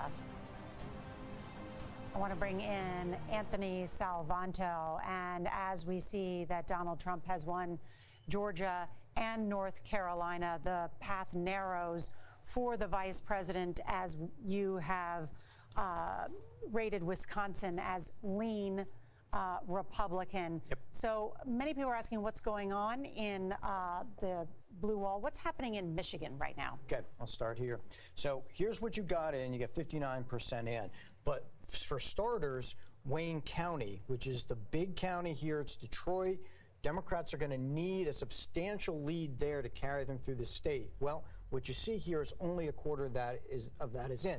On top of that, we're not exactly sure how many votes are going to come in from there, so that's going to be a holdup, and that may be a while, right? So I see Harris's top officials are tweeting about this. Well, the vote isn't in yet from Wayne County. Right. But I can remember 2016 with you, and when we had not called Michigan yet, and you kept saying, well, there's got to be more vote coming in from Wayne County and Detroit for Hillary Clinton, and it never came in. No, and it didn't. And one of the things that we are seeing tonight, especially in cities like Detroit, metro areas, we just saw it in metro Atlanta, which is why we were able to call Georgia, is that not only is turnout a little bit down, but Harris's margins are a little bit down from Joe Biden's in 2020. And some of that is a slight shift among minority voters, if you look precinct by precinct, and some of that is just part of the overall shift that's going on here tonight. So to your point, yes, turnout may end up down there, and that would be a bad sign. And any information on Dearborn, which is the largest population of Arab Americans,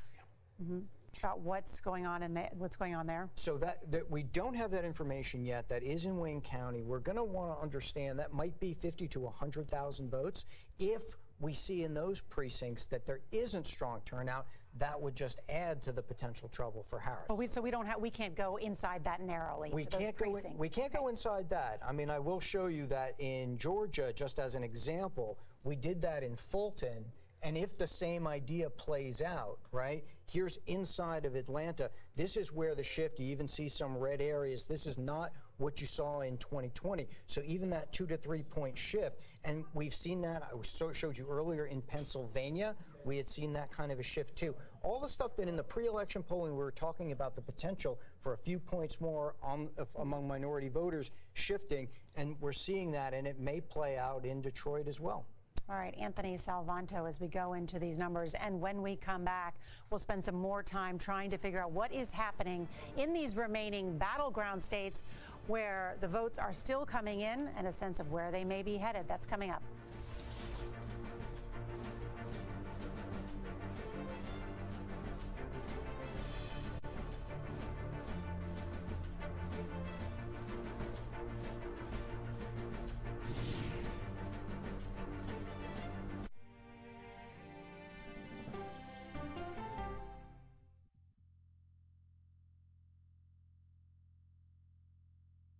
Okay, so let's just start at the beginning. Well, let me start with this. What is at stake here? What is the answer then? Do you know why? You want me to just keep going? Is that a good thing or a bad thing? Were there death threats? How is this possible? What's wrong with that argument? Are you saying they lied? Have you told the government that? Why won't you say the word crisis? You're not answering my question. Is that scary? Does that make sense? What do you mean? What does that mean? Did any of that make sense? What's your response? What happened? Why? It's time for the CBS News Original 60 Minutes, Sunday on CBS and streaming on Paramount+. There is no more room in our city. New York City is receiving record numbers of migrants. Today, we're going to have more than 500 adults and children come through that door. Tensions rise as shelters reach max capacity. We don't have to take care of them. CBS Reports goes inside a crisis cities and families are facing as they fight to survive. The United States still has that glimmer of hope for people to come here. Fighting for a future. Now streaming on the free CBS News app. This case. It's like a screenplay, something straight out of Hollywood. But it's not fiction. It's 48 hours. Human remains found this week. 4 families shattered. There's no physical evidence. The mystery would haunt investigators for years. There's some questions that have to be asked and need to be answered. Like a John Grisham novel. A gripping true crime original. 48 hours. Now streaming on the free CBS News app. Come on, Julia. Oh, no. I will if you will. You go, gal. Superstar approaching, superstar approaching. I want to make sure that my voice is heard, but also lift up other voices. Hey, give me some love, baby. We'll see you 7 o'clock sharp.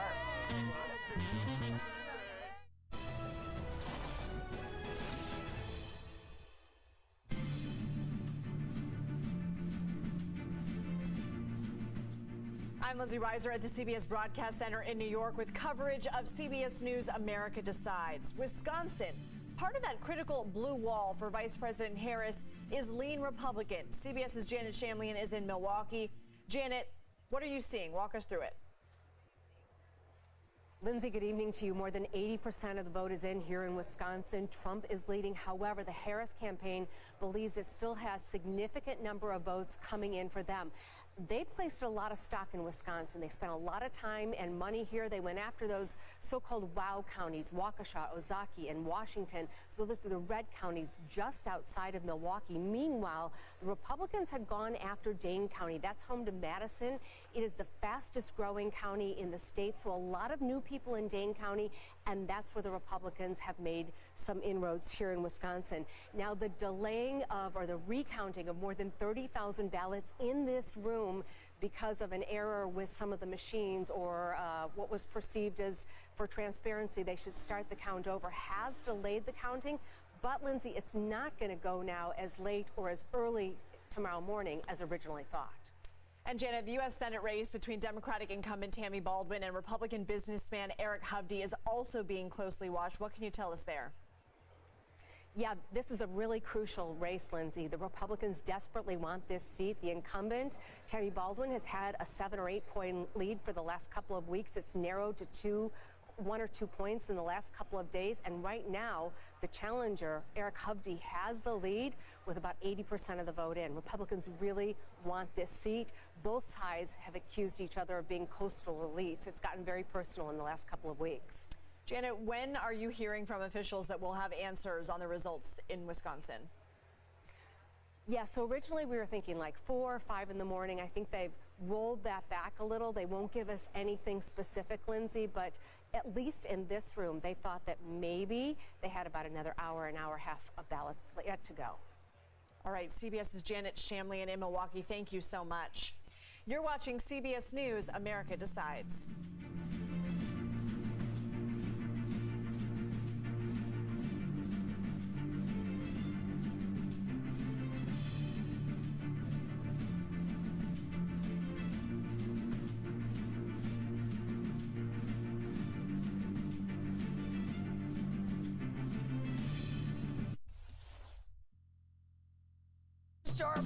Superstar approaching. I can see clearly now that the rain is gone.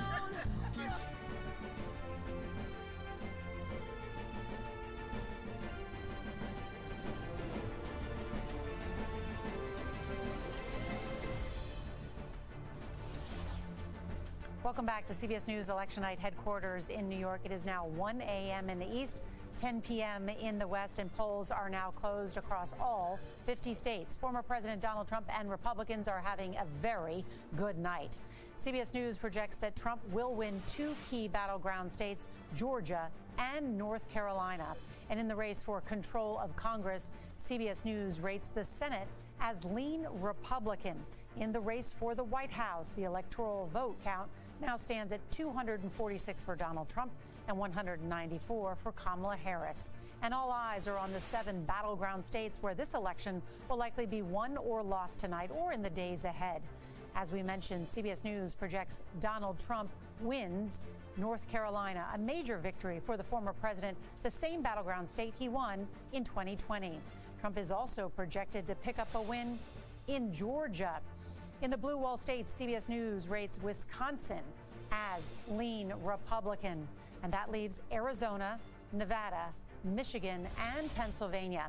And CBS News rates all 4 of those battleground states as toss-up at this hour. And just in, CBS News projects Kamala Harris will win the state of New Mexico. That is an expected win for the Democrats, although Donald Trump did pay a last-minute visit to that state, hoping to eke out a victory.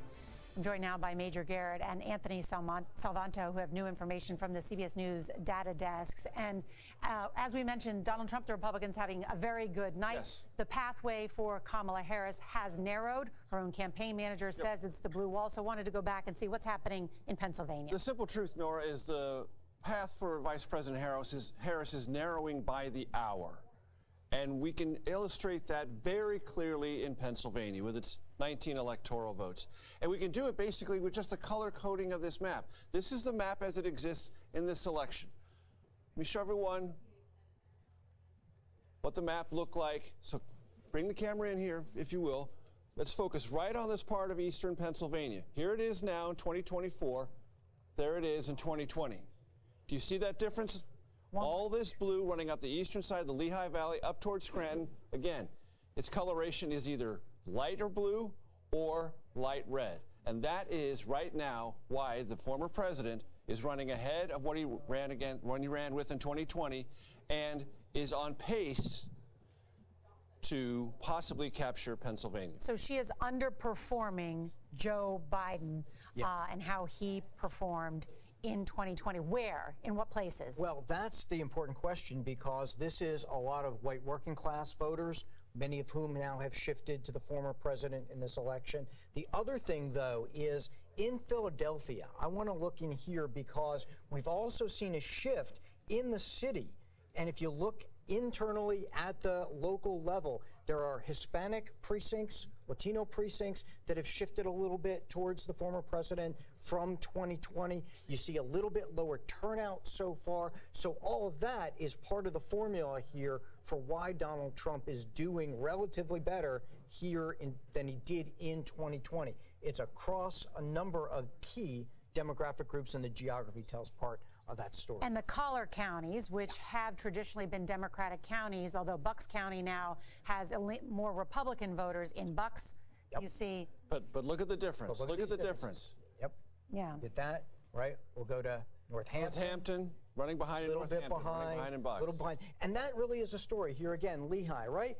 People are going to look at that and they say, well, it's 1 or 2 points. But it adds up, right? You see the number of votes there. The lead for Harris so much smaller than what Joe Biden would have gotten out of there. And so one after another, those little shifts are adding up to keep Trump more competitive. Now, you have not characterized this race yet. Can you show us why?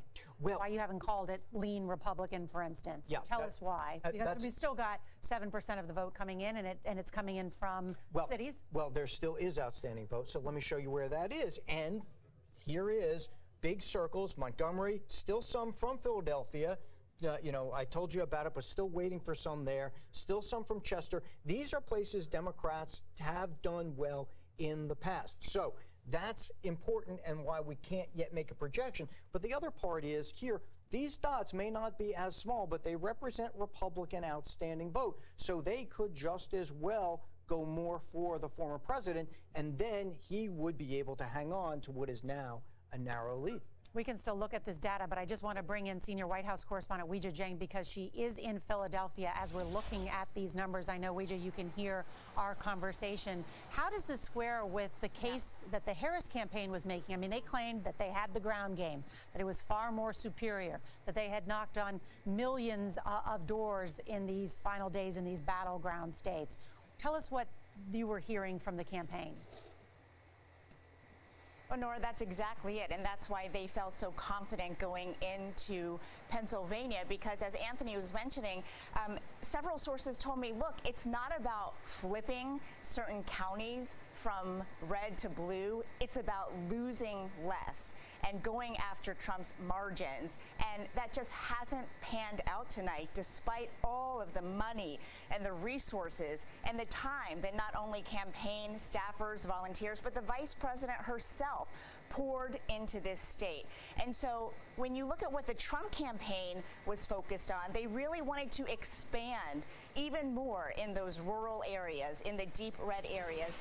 And there were a couple other places they were looking at, Nora, including Erie County, which went for Biden in 2020. 98% of that vote is in, and it looks like Trump is poised to flip that because right now it's 50% Trump, 49% Harris. And they said to them the biggest hint was the fact that the Teamsters did not endorse anybody because their rank and file were really supporting Trump and they weren't prepared to make a formal endorsement. But Trump sources said that they really wanted to look at the rank and file across the board when it came to workers. And that storyline is playing out. Another one that we are watching, Nora, is the 222 corridor. Of course, that is where there is a heavily populated Latino population, and everyone was wondering whether the vile joke made at the Trump rally last month would make an impact. But we now know that in Berks County, for example, which is part of that corridor, 99% of the vote, 56% right now for Trump, 43% for Harris. And then he was also able to flip, it looks like he's on the path, Northampton, which is in that corridor as well. 92% of the vote is in. It looks like 51% for Trump so far and 48% Harris. So that did not pan out the way that the Harris folks had anticipated. And then you talk about Philadelphia. When I was talking to a Trump source a bit ago, they said, look, it just wasn't going to happen the way that the Harris team planned. So they are feeling very good tonight, Nora, the Trump team. Yeah, Weijia, as you are saying, all those counties, Major here is pointing to all of them. So if we can take them on screen, because Weijia has just expertly laid out what some of the challenges are for the Harris team tonight in these counties. I was so interested, Weijia, that you mentioned Erie, because Erie, and I know Major will know this, in 2016 was the one county where many people who accurately predicted that Donald Trump would win the presidency talked about Erie, Pennsylvania, the handmade signs, that everyone was putting handmade signs up, and that was the early predictor that Donald Trump could win not only the state of Pennsylvania, but also potentially the entire presidency. It was a phenomenon throughout Pennsylvania, Erie and much of eastern Pennsylvania, Nora. Back in 2016, I remember talking to members of the state legislature in Pennsylvania. They would run out of signs. Yes. And people who supported President, or then nominee Trump, made their own. Yeah. And that was sort of a bonfire that went all over eastern and northeastern Pennsylvania, and Erie was a classic representation of that. That's what the turnout was in 2016. I'll go back and let everyone see what happened in 2020. Joe Biden flipped it, and here we are now, Kamala Harris running behind in Erie County. All right, can we just go back and look real quickly? So Pennsylvania, a challenging environment for the vice president, but still a number of votes to come. Oh, she's going to need 68% of the outstanding vote? She's going to need 68% of the outstanding vote according to our estimates, and we place her estimate at 58% of that 68. So there's a 10 percentage point gap. That is problematic for the Harris campaign, and that, Nora, is putting it mildly. Look at our model. Here's that range, but it is getting narrower by the hour. The range for Trump is moving up, and that is positive direction for the former president. Well, this is when we should go to Maurice Dubois at the Path to Victory and see if there's a path to victory for Kamala Harris that does not include Pennsylvania. Okay, Nora, thank you so much. Well, this map right here will bring it home for you. This is our expected votes per state. The red ones for Donald Trump and the blue ones for Kamala Harris. Of course, two states that we are projecting to go into the Trump column, Georgia and North Carolina. And so now you see how the path for Donald Trump has widened significantly. All he has to do is take Pennsylvania, and it's game over. That brings it home right there. Let's go, 270. So if Pennsylvania is not available, however, Wisconsin appears to be leaning red, as we say tonight. That brings him to 261. Then all he needs to do is to go out to Arizona and take the 11 there, and that brings him over the top. So conversely, for Kamala Harris, we say the path has narrowed somewhat. If she is able to get Pennsylvania, she's going to need it. She's going to need Michigan. She's going to need the blue wall, Wisconsin as well. If Wisconsin isn't available, as we say, it leans red tonight, she would have to go to Arizona to get to 270, and that would do it right. No, that would be 260. What am I doing here? 260, 272. Which one? I gave it to red. That's what I did. Okay, thank you. That would be blue. So there we go. Math isn't my thing, but the map tells the story, doesn't it? So yeah, the paths are narrowing for Harris. They're getting wider for Donald Trump. Here we are at 1 o'clock in the morning. Nora, let's send it back over to you. All right, Maurice Dubois, thank you so much. And we have breaking news at this hour just into CBS News election headquarters. CBS News can project Republican Deb Fischer will win re-election in the state of Nebraska. And that means we can now project that Republicans will take control of the Senate. This flips the Senate, which Democrats had controlled, with Vice President Kamala Harris's tie-breaking vote. Scott McFarland. You see the number behind me, Nora. That's the magic number for Republicans. They're there. We're projecting 51 seats. That gives them control of the U.S. Senate. That gives the next president a Republican Senate. So impactful when it comes to Supreme Court nominations, a cabinet, legislation, border bills. All of this now will go through a Republican Senate, which, by the way, does not have a designated leader yet. Mitch McConnell is stepping back. Let me show you how we got to 51 and tell you what's still ahead. First off, Ohio, where Sherrod Brown, a resilient Democrat in Ohio, had strong labor support, had strong backing in the 3 C cities of Ohio, Cleveland, Columbus, Cincinnati.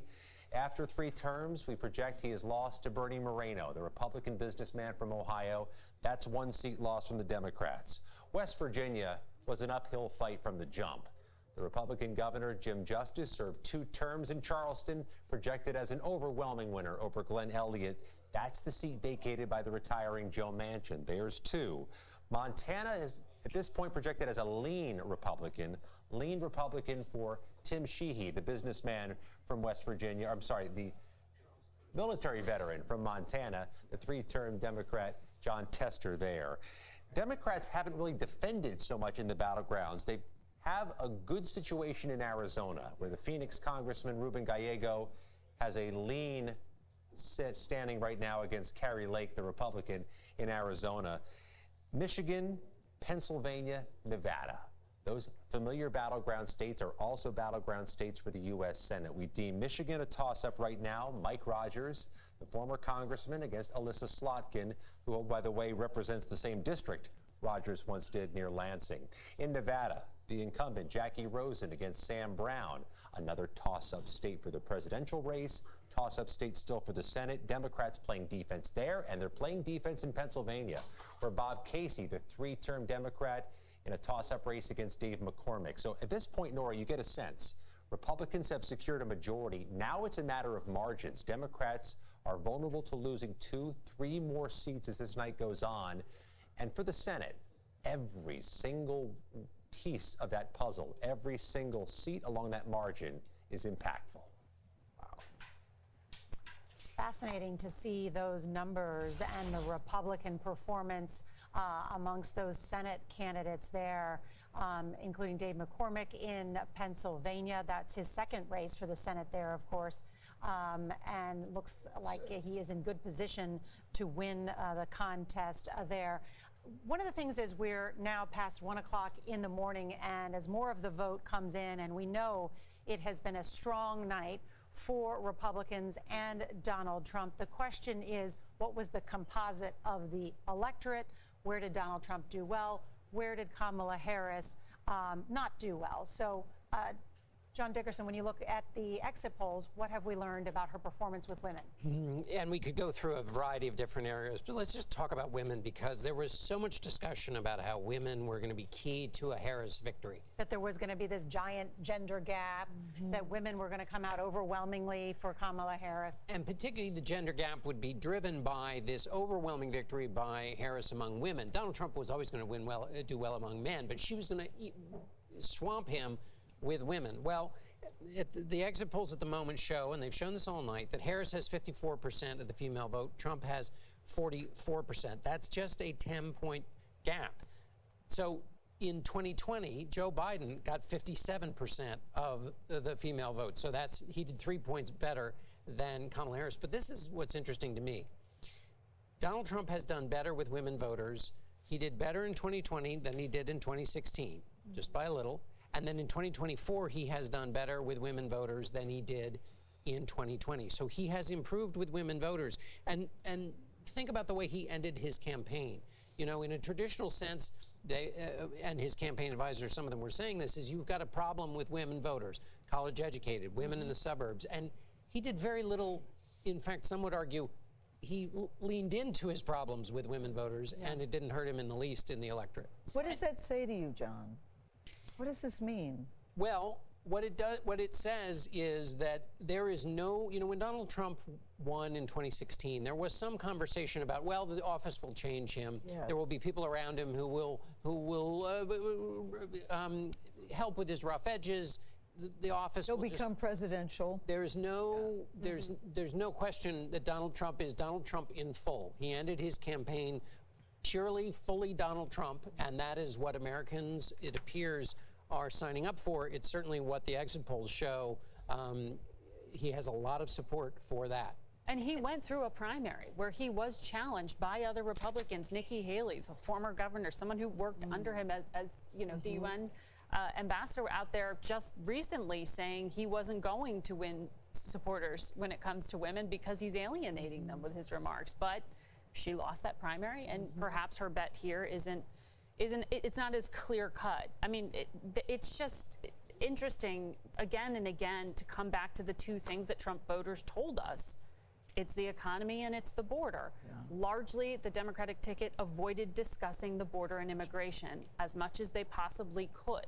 There's going to be a lot of analysis of should they have leaned in and talked about it in a way other than there was a bill that should have, would have passed. Well, over whether Joe Biden, as one of his first acts as president of the United States, should have repealed so many of those executive actions and initiatives that had really locked down the border, that Donald Trump successfully was able to run against him.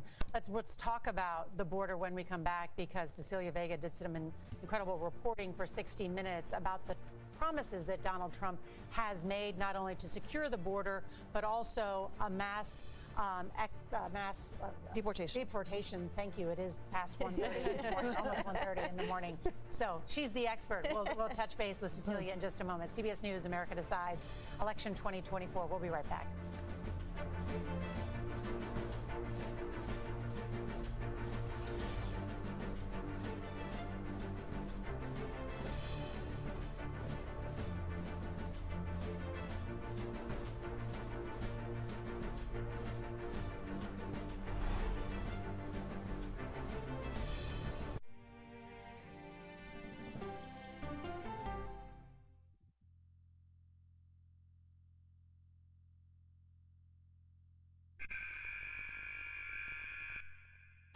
I had progressively fallen deeper into the world of online sports betting. The risk is the rush. What do you think is driving the spike in popularity? I think it's legality. If it's legal, I'm going to use it. There are ways to bet when you are 18. We've created an epidemic of child gambling. You can't walk into a male dormitory in a college campus without sports betting happening. It's America's most neglected problem. I used sports betting as a way to escape, when in reality, I'm choosing self-destruction. Whatever I had left, it was gone. The purpose of the industry is to get you to play to extinction. And that means until all your money is gone.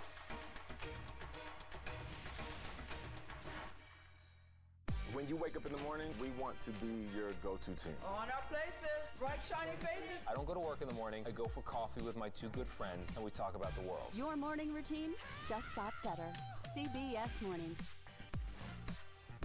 Don't miss true crime anytime you want, anywhere you go. With the 48 Hours Podcast. Real crimes, real lives, real justice. There's some questions that have to be asked and need to be answered. Listen to 48 Hours on Apple Podcasts. An original documentary from CBS Reports. Imagine yourself in Manhattan with no police, no army, no mayor. The people of Haiti stare down poverty, corruption, natural disasters, and violence. 90% of the guns that are used by gangs in Haiti are American guns. But with an unbreakable spirit and eternal optimism. There are days where I cry, but we can't be discouraged. We still believe in Haiti. They're still able to look ahead with hope. Haiti is on the brink of transformation, a radical shift. Nations are coming together and saying things must change. Fighting for Haiti, now streaming on the free CBS News app.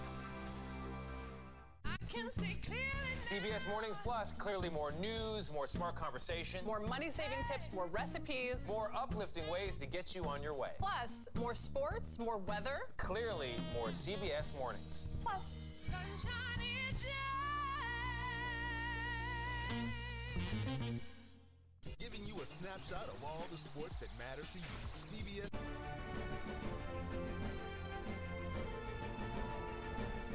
Of the United States. And we were talking about some of the issues that motivated Trump supporters to get to the polls, including the issue of immigration, the promises. Public, an overwhelming majority, according to a lot of polls, more than 50% supported this idea of mass deportation. And for 60 Minutes, we sat down with the man who could end up being tasked with carrying out this plan, Tom Homan, who ran ICE under Donald Trump for the first year and a half. And look, there are very serious questions, is what we found out, about whether they can actually pull this off. By some estimates, we're talking about $88 billion a year that the American taxpayer would have to fund to deport, as Donald Trump has wanted to do, 1 million plus people a year. They say they want to start with criminals, but Nora, make no mistake, what we found in our investigation is this will end up involving people who have lived in this country for a very long time, people in the interior of the country, not just at the border. All right, Cecilia Vega, and we have seen the polls said that a majority of Americans actually do support a mass deportation, but you went in to see how hard it would be and how expensive it would be. All right, when we come back, we may hear from Donald Trump. CBS News America Decides Election 2024 returns in just a moment. That he has been able to accomplish this, it is nothing short of astonishing and amazing, and also.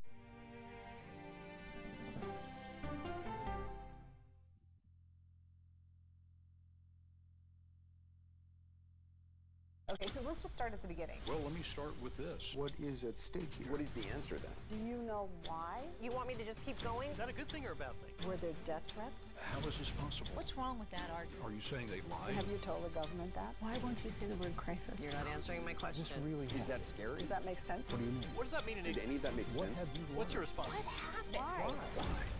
It's time for the CBS News Original 60 Minutes, Sunday on CBS and streaming on Paramount Plus. There is no more room in our city. New York City is receiving record numbers of migrants. Today, we're going to have more than 500 adults and children come through that door. Tensions rise as shelters reach max capacity. We don't have to take care of them. CBS Reports goes inside a crisis cities and families are facing as they fight to survive. The United States still has that glimmer of hope for people to come here. Fighting for a future. Now streaming on the free CBS News app. this case. It's like a screenplay, something straight out of Hollywood. But it's not fiction. It's 48 hours. Human remains found this week. 4 families shattered. There's no physical evidence. The mystery would haunt investigators for years. There's some questions that have to be asked and need to be answered. Like a John Grisham novel. A gripping true crime original. 48 hours. Now streaming on the free CBS News app. I can see clearly. CBS Mornings Plus, clearly more news, more smart conversation. More money-saving tips, more recipes. More uplifting ways to get you on your way. Plus, more sports, more weather. Clearly more CBS Mornings. Plus, Sunshiny day.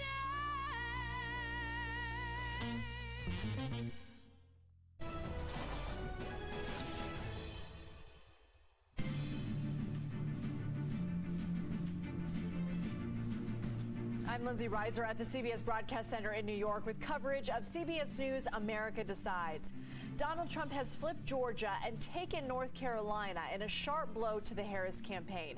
What's happening in the most important battleground, Pennsylvania? Well, for that, let's check in with CBS's Weijia Jiang in Philadelphia. Weijia, what can you tell us? Well, Lindsay, the story that we had been talking about nationwide is really panning out here in Pennsylvania, and that is the gender gap and the difference between how women and men are voting here in Pennsylvania. We know that when it comes to women, it was 55% so far for Harris compared to 43% for Trump, according to our CBS News exit polls. And for men, 41% Harris and 57% Trump. Of course, it's important to note that votes are still being counted in Pennsylvania, and that could change, but that certainly paints a picture of what we've been talking about. And Lindsay, I can also tell you that the Trump campaign feels very good, and they mentioned the gender gap in the regard that there was so much made about this so-called silent Harris supporter who might, vote for Harris and not talk about it, and they're saying that, that just didn't pan out. Lindsay? Are you seeing anything, Weijia, in terms of the age divide in addition to the gender divide that you just described? So, yeah, we also have data about the age gap, and when it comes to voters between the ages of 18 and 29, 53% went for Harris compared to 43% for Trump. And the reason why that is so interesting is because in 2020, in the state of Pennsylvania, it was 62% for Joe Biden and 35% for Trump. So Trump really was able to gain ground when it came to this particular voting bloc. And we know that he was really going after young men in particular. And they believe that might help him flip Center County in the center of the state, which is where State College is located. Votes are still being tallied there, but a source tells me that they believe they might be able to flip that from blue to red as well. CBS's Weijia Jiang in Philadelphia, thank you so much. You're watching CBS News America Decides.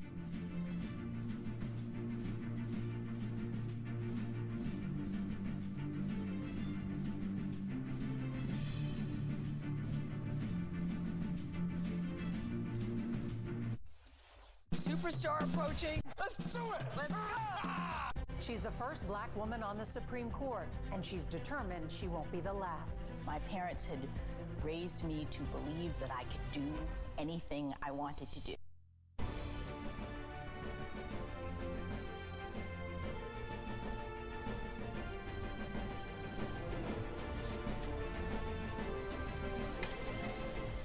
Welcome back to CBS News Election Night headquarters in New York. It is now 1:30 in the morning, and just in from the data desk, CBS News rates Pennsylvania as lean Trump. Keystone State there, leaning Trump, as we have just about 94% of the vote in. Doing well, Donald Trump doing very well in rural areas, and there's still some vote to be counted in the Philadelphia and Pittsburgh area, the cities there. Let's take a look now at the blue wall. This was the easiest path to victory for the vice president, Kamala Harris. Michigan still a toss-up at this hour, but those two other states that the vice president would need if she were going to take the blue wall strategy, Pennsylvania and Wisconsin, at this hour, CBS News rates them as lean Republican. As we had mentioned her path to victory has narrowed significantly. Here's the electoral vote tally at this hour. Trump with 246 and Kamala Harris with 194. And you can see there Pennsylvania still in white, Michigan still in white, Wisconsin still in white. Minnesota, we've also not called. And of course, Nevada and Arizona, states we're looking at very closely. Let's check in with Tony DeCopel at the Palm Beach Convention Center in Florida, the site of Trump headquarters tonight. Tony, I know you have been there all night. It seems like the crowd has erupted in cheers a number of times, given that this has been a positive evening for the former president. Yeah, good evening, Nora. I said at the beginning of the night that everyone here knew one thing for certain is that it would end in tears one way or the other. Tears with a loss or tears with what they say would be the greatest comeback in political history. It appears by the feeling in this room that it is the latter. While we were in commercial break, we're saying lean Republican for Pennsylvania. Meanwhile, Fox News, which is playing on the monitors here behind me, they have called that race for Donald Trump. And when that moment happened, it got loud in here. There was a roar. There was reverberations. The phones came out, and the expectation is that the phones are going to stay out because our understanding from the pool report is the former president and possibly now next president is on his way to this location. He is expected to speak. We've seen some evidence of that planning going on behind me. They've got the Make America Great Again sign, Trump Vance on the front of the podium. They've come out to raise the teleprompters up a little bit higher. And now the question becomes, if Donald Trump does appear on that stage to make remarks, which Donald Trump do we get? Do we get the Donald Trump election night 2016 version or 2020? In 2016, just to refresh people's memories, he was incredibly magnanimous and gracious. He said we owe a debt to Hillary Clinton for her service to the country. He reached across the aisle, asked for guidance from non-supporters, said the time had come to bind the wounds of division. That was the tone on that night. Of course, 2020, a very different mood. What will we get tonight? That's one of the questions. The other thing we're all chewing through right now is what went wrong for Democrats tonight? Why were they unable to capitalize on what seemed like some momentum in the final week? I put that question to some of the Donald Trump supporters here in the room, just saying simply, you know, Democratic heads are exploding all over America. How do you explain what happened to them? A couple of the quotes I got from people is, look, Democrats have lost touch with everyday Americans. Beyonce doesn't pay my bills. Democrats turn their back on us, and if you turn your back on us, eventually we're going to turn our back on you. It's a wake-up call here. That's the feeling in the room for Democrats, as Trump supporters who've been here for now 7-8 hours are awaiting that final moment when a call is made and they get an appearance from their political hero, Nora.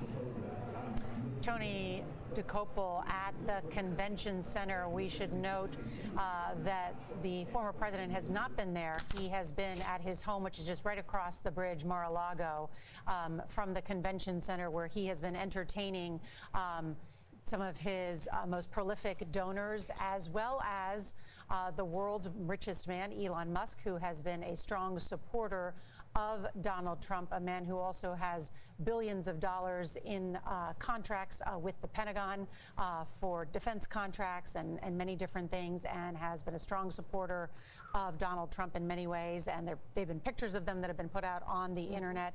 And I want to ask you, Robert Costa, how would you describe their relationship, the relationship between Donald Trump and Elon Musk?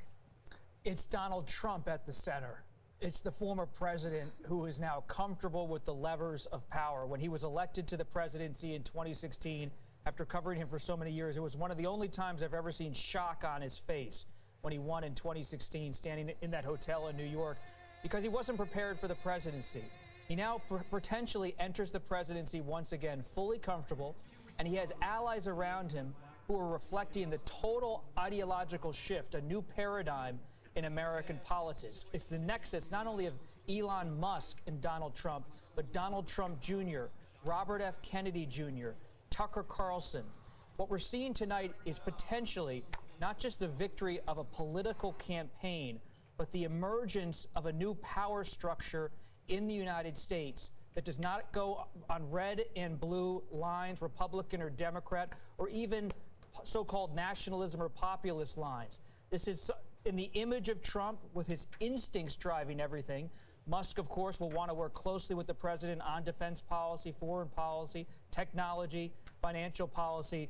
But to be clear, based on our reporting and my conversations with Trump and others, it's him who's driving everything. And those around him, including Musk, I'm told, are highly aware that he comes into this presidency, should he win, as someone who is now seen by the Supreme Court as someone who can operate with total power on many fronts with his official acts, and will want to use that power and likes having that power.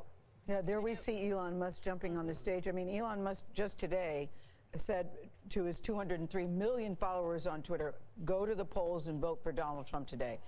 Did that clearly make a difference for him? This whole bro code thing that we keep hearing about. There is an erosion of institutional trust in so many places in this country that have fallen away. You could trace it back to the bank bailouts in 2008, how the Iraq war decision was brokered almost 2 decades ago. So many Republican voters in particular have lost trust with the legal system, the political system, the news media, and they see in Elon Musk and his X platform and Trump, as I said, this emerging power structure that they are comfortable with. And this is, if Trump enters the White House once again in 2025, it's a new America we'll be covering, because Trump is not just enacting tax cuts, that will be part of it.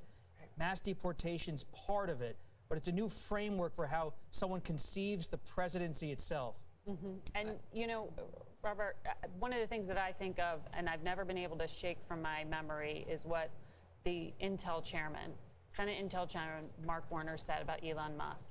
No single person is more beholden to the Chinese Communist Party because of the business interests he has in that country. And I hear that time and again from lawmakers who say, because of the exposure he has, you hear him very critical of Western governments, of European governments supporting Ukraine. You hear him very critical of the Democratic government here. You hear nothing about China. You hear nothing about Russia, and deep concern that he is influencing so much. And it's one of the things when we were talking about sort of the way you look at this realignment that's happening, one of the things you hear from people in the tech space is that the world's moving too fast and government's not keeping up with it. And that's kind of the message Elon Musk has brought into the Trump campaign. Wonderful, by Donald Trump's lights, legal windfall to him if he wins tonight. And that's got to be part also of the mindset of how he enters the next presidency. There's not just the immunity that the Supreme Court suggests he has for things that he does in office. There's not just the wonderful feedback he's getting for basically following every one of his instincts and having it affirmed by the voters. But there's also the significant legal peril that has now dropped, that will drop away if he wins. So, John, what happens to this concept called checks and balances? Because if he gets in, he has the House, possibly the Senate, the Supreme Court. What happens? It seems that he would be in power with no guardrails, so to speak.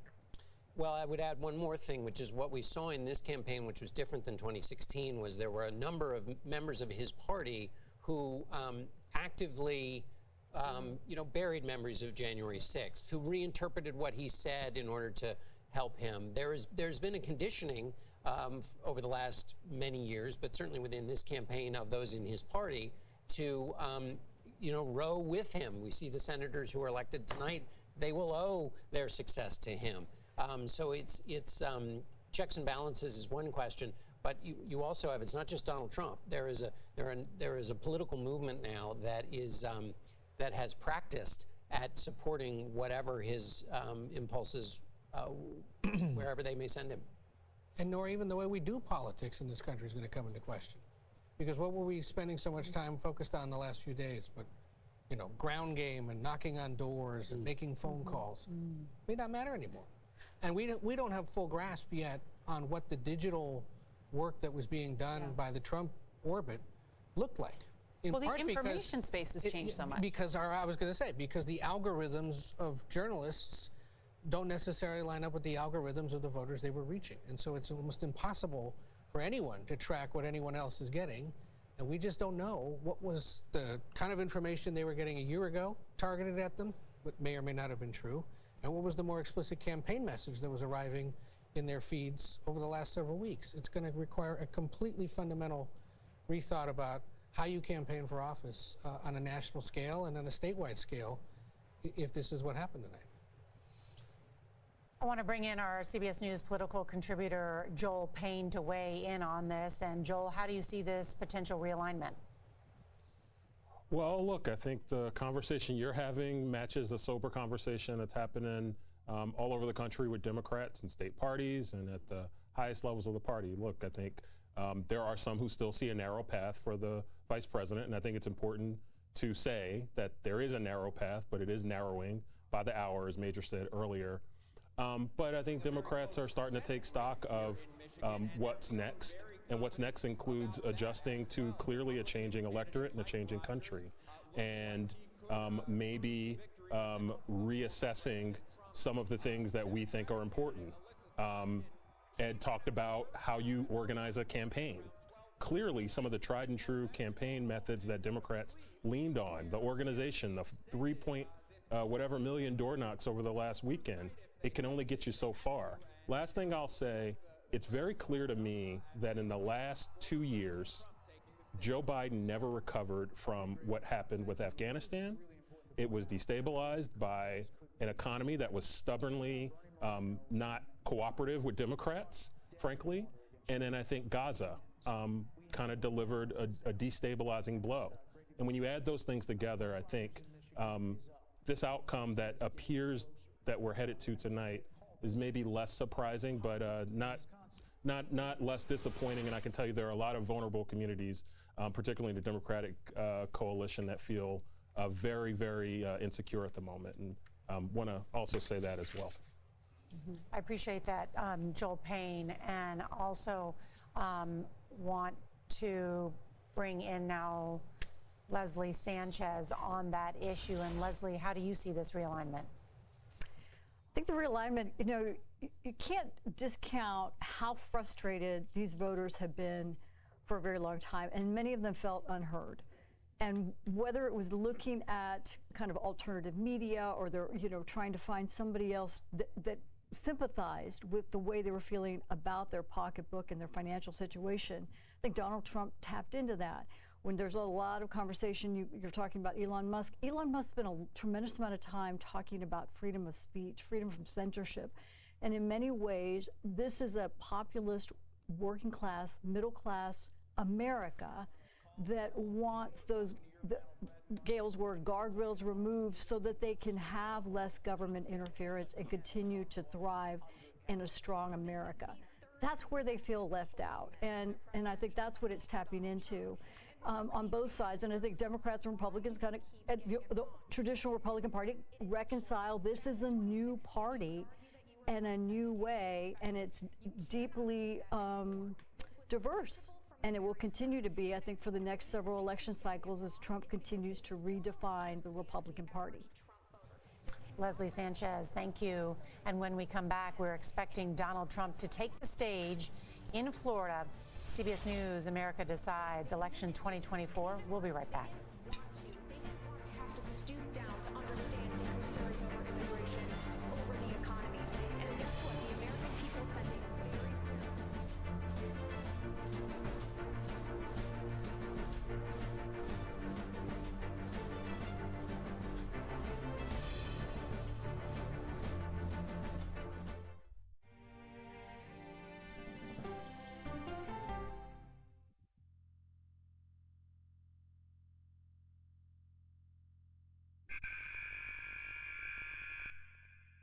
I had progressively fallen deeper into the world of online sports betting. The risk is the rush. What do you think is driving the spike in popularity? I think it's legality.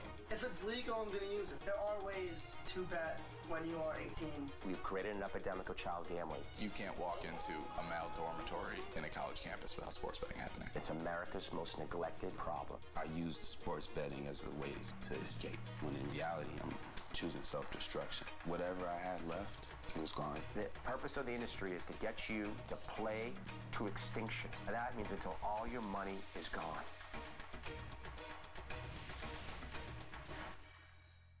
When you wake up in the morning, we want to be your go-to team. On our places, bright shiny faces. I don't go to work in the morning. I go for coffee with my two good friends, and we talk about the world. Your morning routine just got better. CBS Mornings.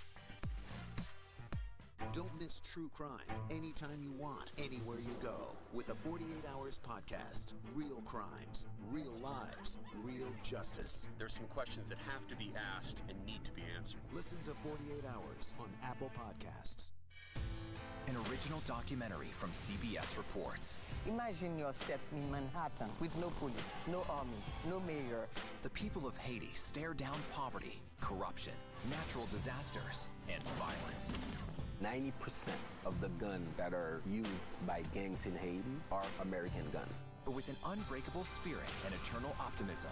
There are days where I cry, but we can't be discouraged. We still believe in Haiti. They're still able to look ahead with hope. Haiti is on the brink of transformation, a radical shift. Nations are coming together and saying things must change. Fighting for Haiti, now streaming on the free CBS News app. Come on, Julia. Oh, no. I will if you will. You go, gal. Superstar approaching, superstar approaching. I want to make sure that my voice is heard, but also lift up other voices. Hey, give me some love, baby. We'll see you 7 o'clock sharp.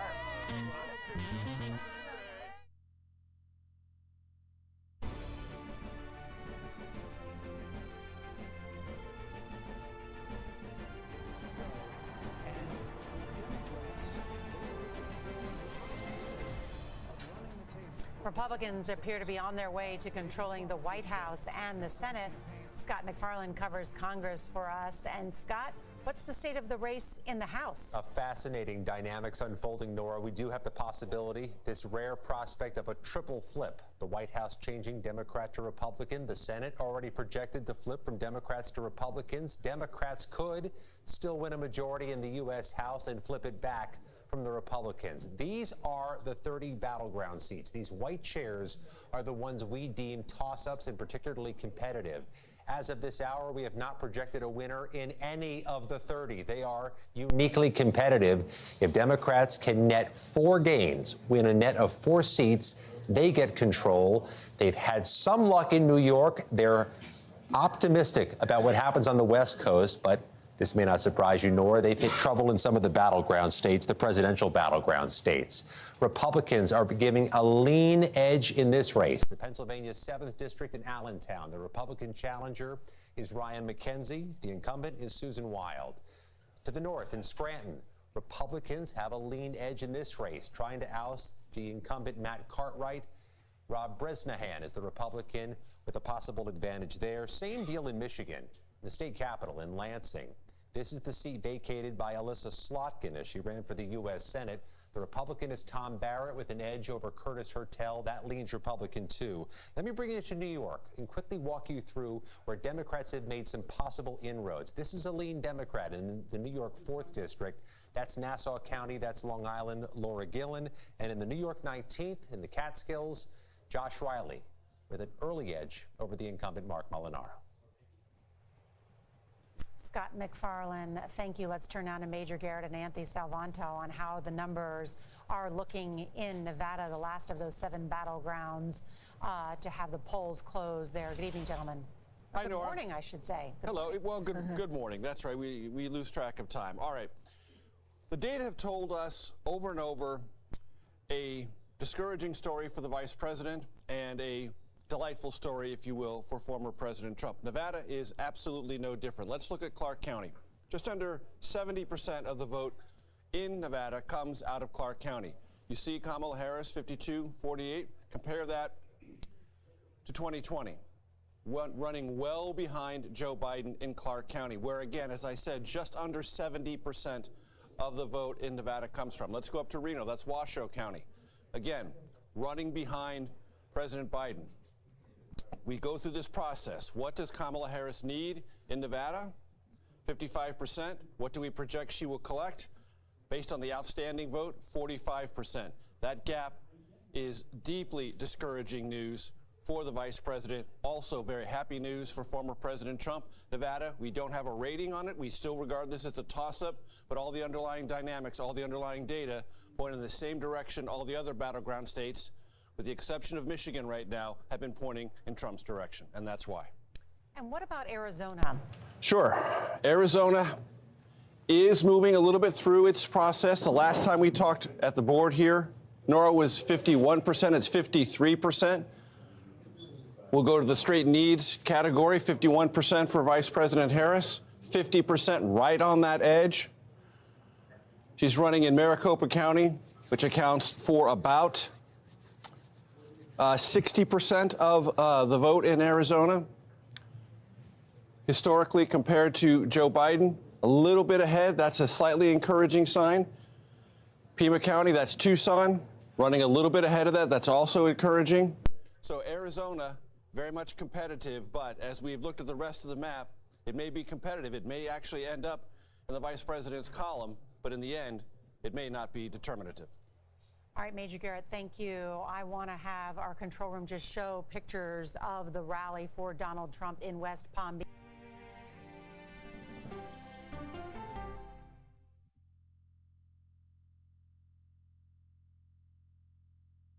Okay, so let's just start at the beginning. Well, let me start with this. What is at stake here? What is the answer then? Do you know why? You want me to just keep going? Is that a good thing or a bad thing? Were there death threats? How is this possible? What's wrong with that argument? Are you saying they lied? Have you told the government that? Why won't you say the word crisis? You're not answering my question. This really Is that scary? Does that make sense? What do you mean? What does that mean? Did any of that make sense?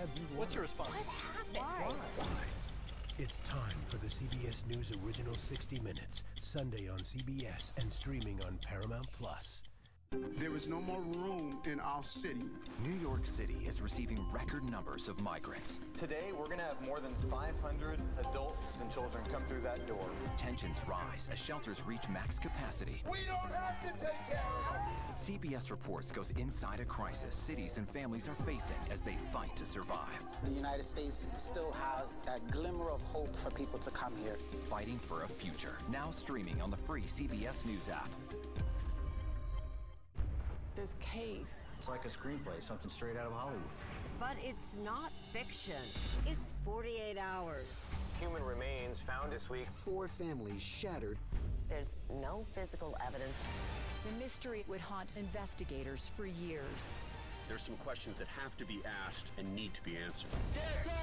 Like a John Grisham novel. A gripping true crime original.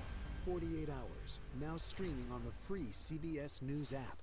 Come on, Julia. Oh, no. I will if you will. You go, Gail. Superstar approaching, superstar approaching. I want to make sure that my voice is heard, but also lift up other voices. Hey, give me some love, baby. We'll see you 7 o'clock sharp.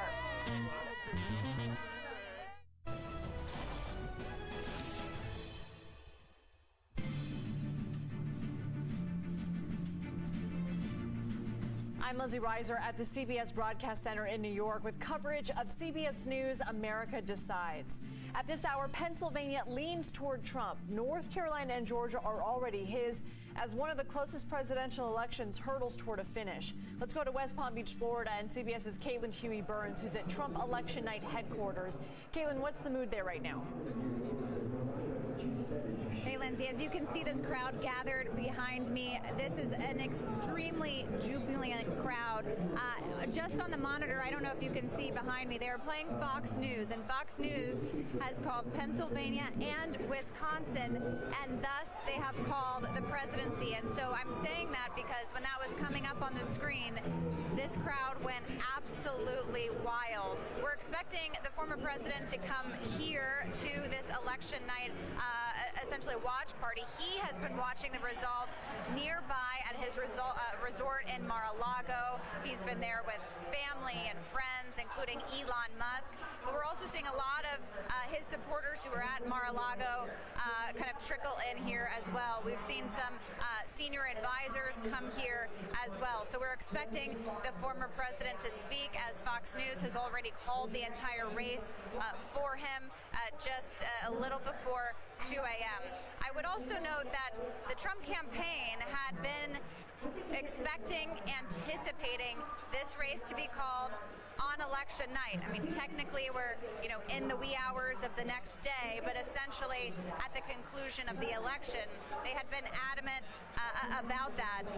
And so that's also kind of notable here that so many races have been called when we were expecting a longer, stretched out election week. Caitlin, I got to be quick with you on this, but are you hearing any other reaction to other GOP wins tonight, such as the fact that they flipped the Senate?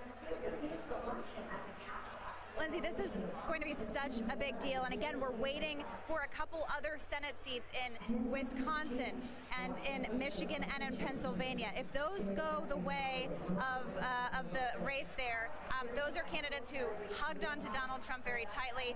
He would have a majority in the Senate as well. Caitlin Huey-Burns at Trump Election Night headquarters in West Palm Beach. Thank you so much. You're watching CBS News, America Decides.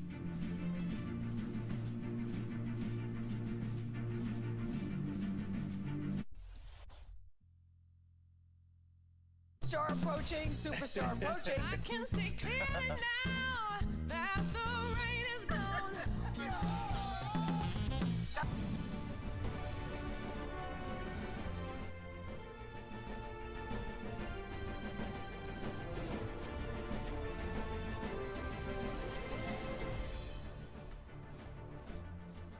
Welcome back to CBS News Election Night headquarters in New York. It is 2 a.m. in the East, 11 p.m. in the West. Former President Donald Trump is having a very big night, and we're waiting to hear from him as he prepares to take the stage at his Florida campaign headquarters. In the Senate, CBS News projects Republicans will take control there, flipping from the Democrats. In the race to the White House so far, Donald Trump's received 246 electoral votes.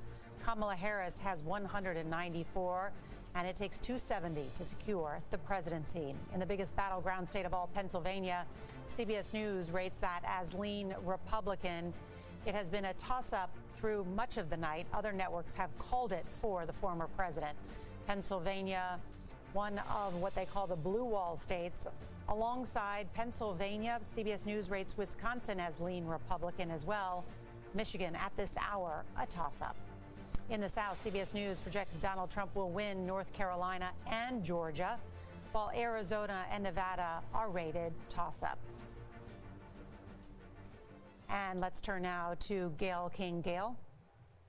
We're going to bring in CBS political contributor Joel Payne now. Joel? Hi, Gayle. Hey. So I just want to say, when Jim Clyburn was here earlier this evening, he said that there was still a path, but the path was thorny. I think now we can even see that looks like the thorns are bending to the side as we sit here. When you were here earlier today or yesterday, and now my days are all running together, you said the conversation about black men was being exaggerated, that you didn't think that was the case. Are you still, as you sit here today, an hour ago you had hope. Do you still have hope yourself as you sit here now? Well, Gayle, I got to have hope, but also I got to read polls and data, and the data certainly suggests that things aren't going well. My point about black men was, I think it's a complex story. I think top line, Harris actually mostly held Biden's vote share nationally with black men, but she lost them in key places and in key states and key localities where she needed to have them. And I think also there's a story with Latino men as well that I think my colleague Leslie speaks to so well. But I think that, Democrats have some soul searching to do here. This coalition that Democrats have relied upon is changing and has to change. And there has to be some introspection as to why are working class voters missing some of the messages that we're putting across. I actually don't think that working class voters don't like Democratic ideas. I think it's sometimes the packaging. You look at the House tonight, Democrats actually have a chance to win back the House. So it is voters keep firing people. And I think we have to understand why voters keep firing people.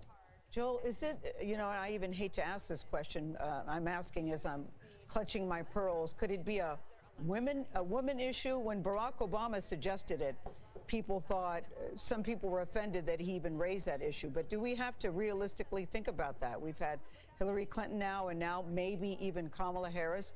Do you feel that this country isn't ready for a woman president? I think we have a country where people live in different silos. and don't have one shared experience. And I think that experience, it seems like the gap is widening between the experience of people based on education, based on gender, based on location, based on their pocketbook. And that is creating a real fissure in how we think about our political coalitions. And I think that is the best explanation late on a Tuesday night, early on a Wednesday morning that I can give you right now, Gail. Joel Payne, this is Margaret Brennan. I'm just wondering, as you sit here, I'm thinking through what a Trump presidency would mean for the legacy of Joe Biden, what the question is about what the vice president could have done differently to say she was not Joe Biden and actually a change candidate, what she could have articulated. Tell me about some of the missed opportunities that you think are there. So I think every defeat, obviously there are a lot of people that want to start pointing fingers, and I think that's already happening. I think Kamala Harris actually, for what she was handed sometime in the middle of July, ran a fairly competent, good, durable campaign. Clearly, based on what we're seeing tonight, probably is not going to be enough, but I don't know if this is something that you can point to infrastructure or design of a campaign. I think these are stubborn issues. Yeah, I think these are stubborn issues that go back to the beginning of the Biden administration. I mentioned Afghanistan earlier. I mentioned a stubborn economy. Let's not forget COVID, right? The country was coming back from COVID, and I think that's a real impact here. And I think maybe the country is still dealing with some PTSD from COVID as well. So there's a lot of reasons why we're here today. I think in terms of message, folks are going to fight about the different types of messaging that they could have gone to, Joel, but yeah. I apologize. Stand by. CBS News has a new projection for the battleground state of Pennsylvania and its 19 electoral votes.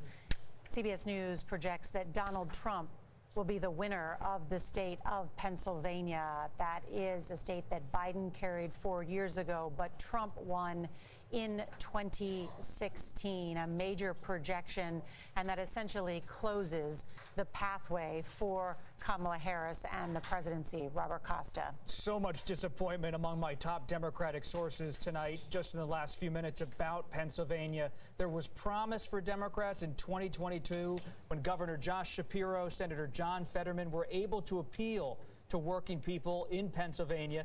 Shapiro famously campaigned on trying to integrate people without college degrees into the state government. You see him urging the Harris campaign for weeks to appeal to working people and union members. For Vice President Harris not to be able to stitch together the Fetterman, Shapiro, Biden coalition in Pennsylvania, suburban centrists, union workers in Pittsburgh and Philadelphia, voters of color, a massive disappointment for Democrats tonight. Pennsylvania, yes, part of the blue wall, but it's central to Democratic power in this country. And of course, it's where Joe Biden is from, Scranton, Pennsylvania. Yes, I mean, Joe from Scranton. I mean, the other interesting thing as we wait Donald Trump, and we will take his remarks as he is set to appear before supporters, is the soul searching and, of course, the questions about strategy that Margaret was just raising. The question about whether Kamala Harris and the Democratic Party made a mistake by not choosing Josh Shapiro as his vice presidential pick for the reasons that Robert just outlined about the inroads that he made, and also, as has been noted, that Vance's vice presidential debate performance probably made a number of Republicans comfortable with the ticket because, remember, they were huge ratings, 50 million people that saw someone that had moderated his message for that national audience. And just quickly, not to get ahead of it, I know we're still in election 2024, but people close to Josh Shapiro tonight are encouraging him to think about running for president in 2028. There will be a reckoning inside of the Democratic Party should Vice President Harris be defeated tonight. And whether it's Governor Newsom in California or Governor Shapiro, there are already donors in the Democratic Party, strategists trying to think through what does the future look like. Or Governor Westmore in Maryland, too. Or Westmore, Maryland. We could go through a list of about 20 or 30. Yeah, yes, we could. And there is a first mover's advantage here for any Democrat who wants to speak to their party in this moment of uncertainty and wobbliness. So, what you're describing is real because all of these future ambitious politicians have a moment that they can seize to try to define what the Democratic Party is going to need to be in this new era. We also see the same thing on the right because Trump has said this is his last campaign that he will ever run and is ready to hand the torch to J.D. Vance. Is that them? Oh, I thought I heard. I know. I heard crowd cheering. Excuse me. That was me. the people on Times Square. That it does hear like there is some commotion, and we did get what they call a 2-minute warning, which is a cue to the press and others that the former president of the United States is going to be walking out to the stage, and as soon as he does, we will take his remarks alive. I'm struck by the conversation that we had earlier, which is what Trump will show up. It's interesting that we still ask that questions after having him on the national stage for more than a decade. Well, and of course, we remember that after the speech that Tony referred to after winning in 2016, he gave the inaugural address about American carnage. Right. So it didn't last. It didn't last long, and he has been affirmed in this campaign that his instincts and the way he wants to be is the way he wants to be, and he's been affirmed, it looks like, in this race. And we should just step back for a moment and think that a 78-year-old American from Queens is about to win the presidency again, which is so unlikely in American history. Someone who grew up working with his father here in New York, learning from Roy Cohn, the infamous lawyer, about never accepting defeat, becomes an apprentice, the reality TV show star, is a famed figure on the national wrestling scene, professional wrestling scene, dallies with politics in 1987, thinks about it in 1999, finally runs for president in 2015 after questioning President Obama's love of country and credentials, wins in 2016, leads a pressure campaign against his own vice president in 2020 and 2021, then is embraced once again by the Republican Party for a third nomination. How unusual it is to be a nominee 3 times for any national party. He is a seismic force in American history. Whether you dislike him, hate him, loathe him, love him, or indifferent, this is a figure now who has been a nominee 3 times and potentially winning the presidency twice after all of the convictions. Yes. All of the challenges. Impeachments. He might be back. You know, it's interesting, Bob, when you mentioned The Apprentice. There's a movie out right now, The Apprentice, starring Jeremy Strong. And they were saying that training under Roy Cohn, the mantra is win, attack, attack, attack, attack, deny, deny, deny, never admit defeat, and never apologize. And people seem to think that that is what he continues to do in all areas of his life when he is faced with a problem. And that seems to have served him well as we sit here tonight. You know, it's interesting, when we started the night, guys, we kept saying it's going to be a long night. We're not going to know anything today.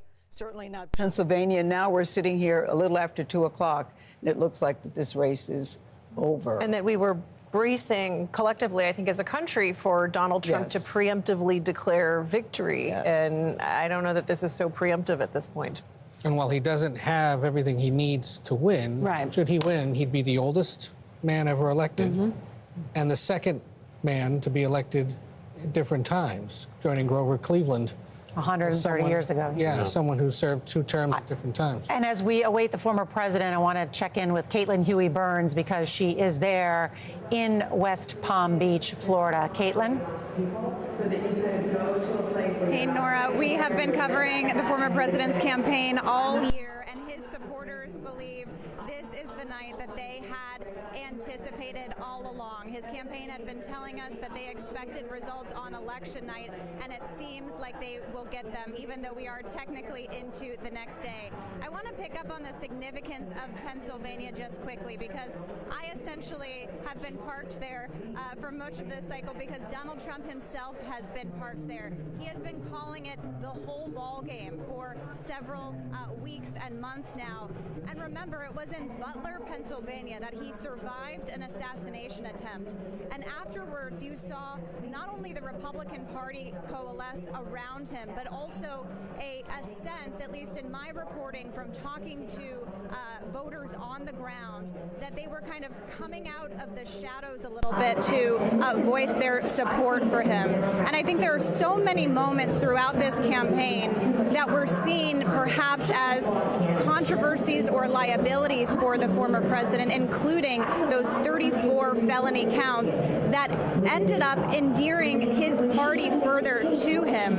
And that kind of base of support, I think, is significant. Now, we have talked about how that base could have been limited, but the campaign also made a big gamble, trying to expand beyond that base to low propensity voters, especially younger men, Latino men, black men. We're awaiting final numbers, but that gamble seems, at least at this point, to have paid off. But he will have done that without changing anything about who he is or what his message is. If you think about it, he didn't make any overt overtures to these kinds of demographics. Instead, his message was, my message on the economy and immigration will bring you in. And that was the pitch that he would make to women voters, despite a vast gender gap and controversies surrounding the way he talked about women.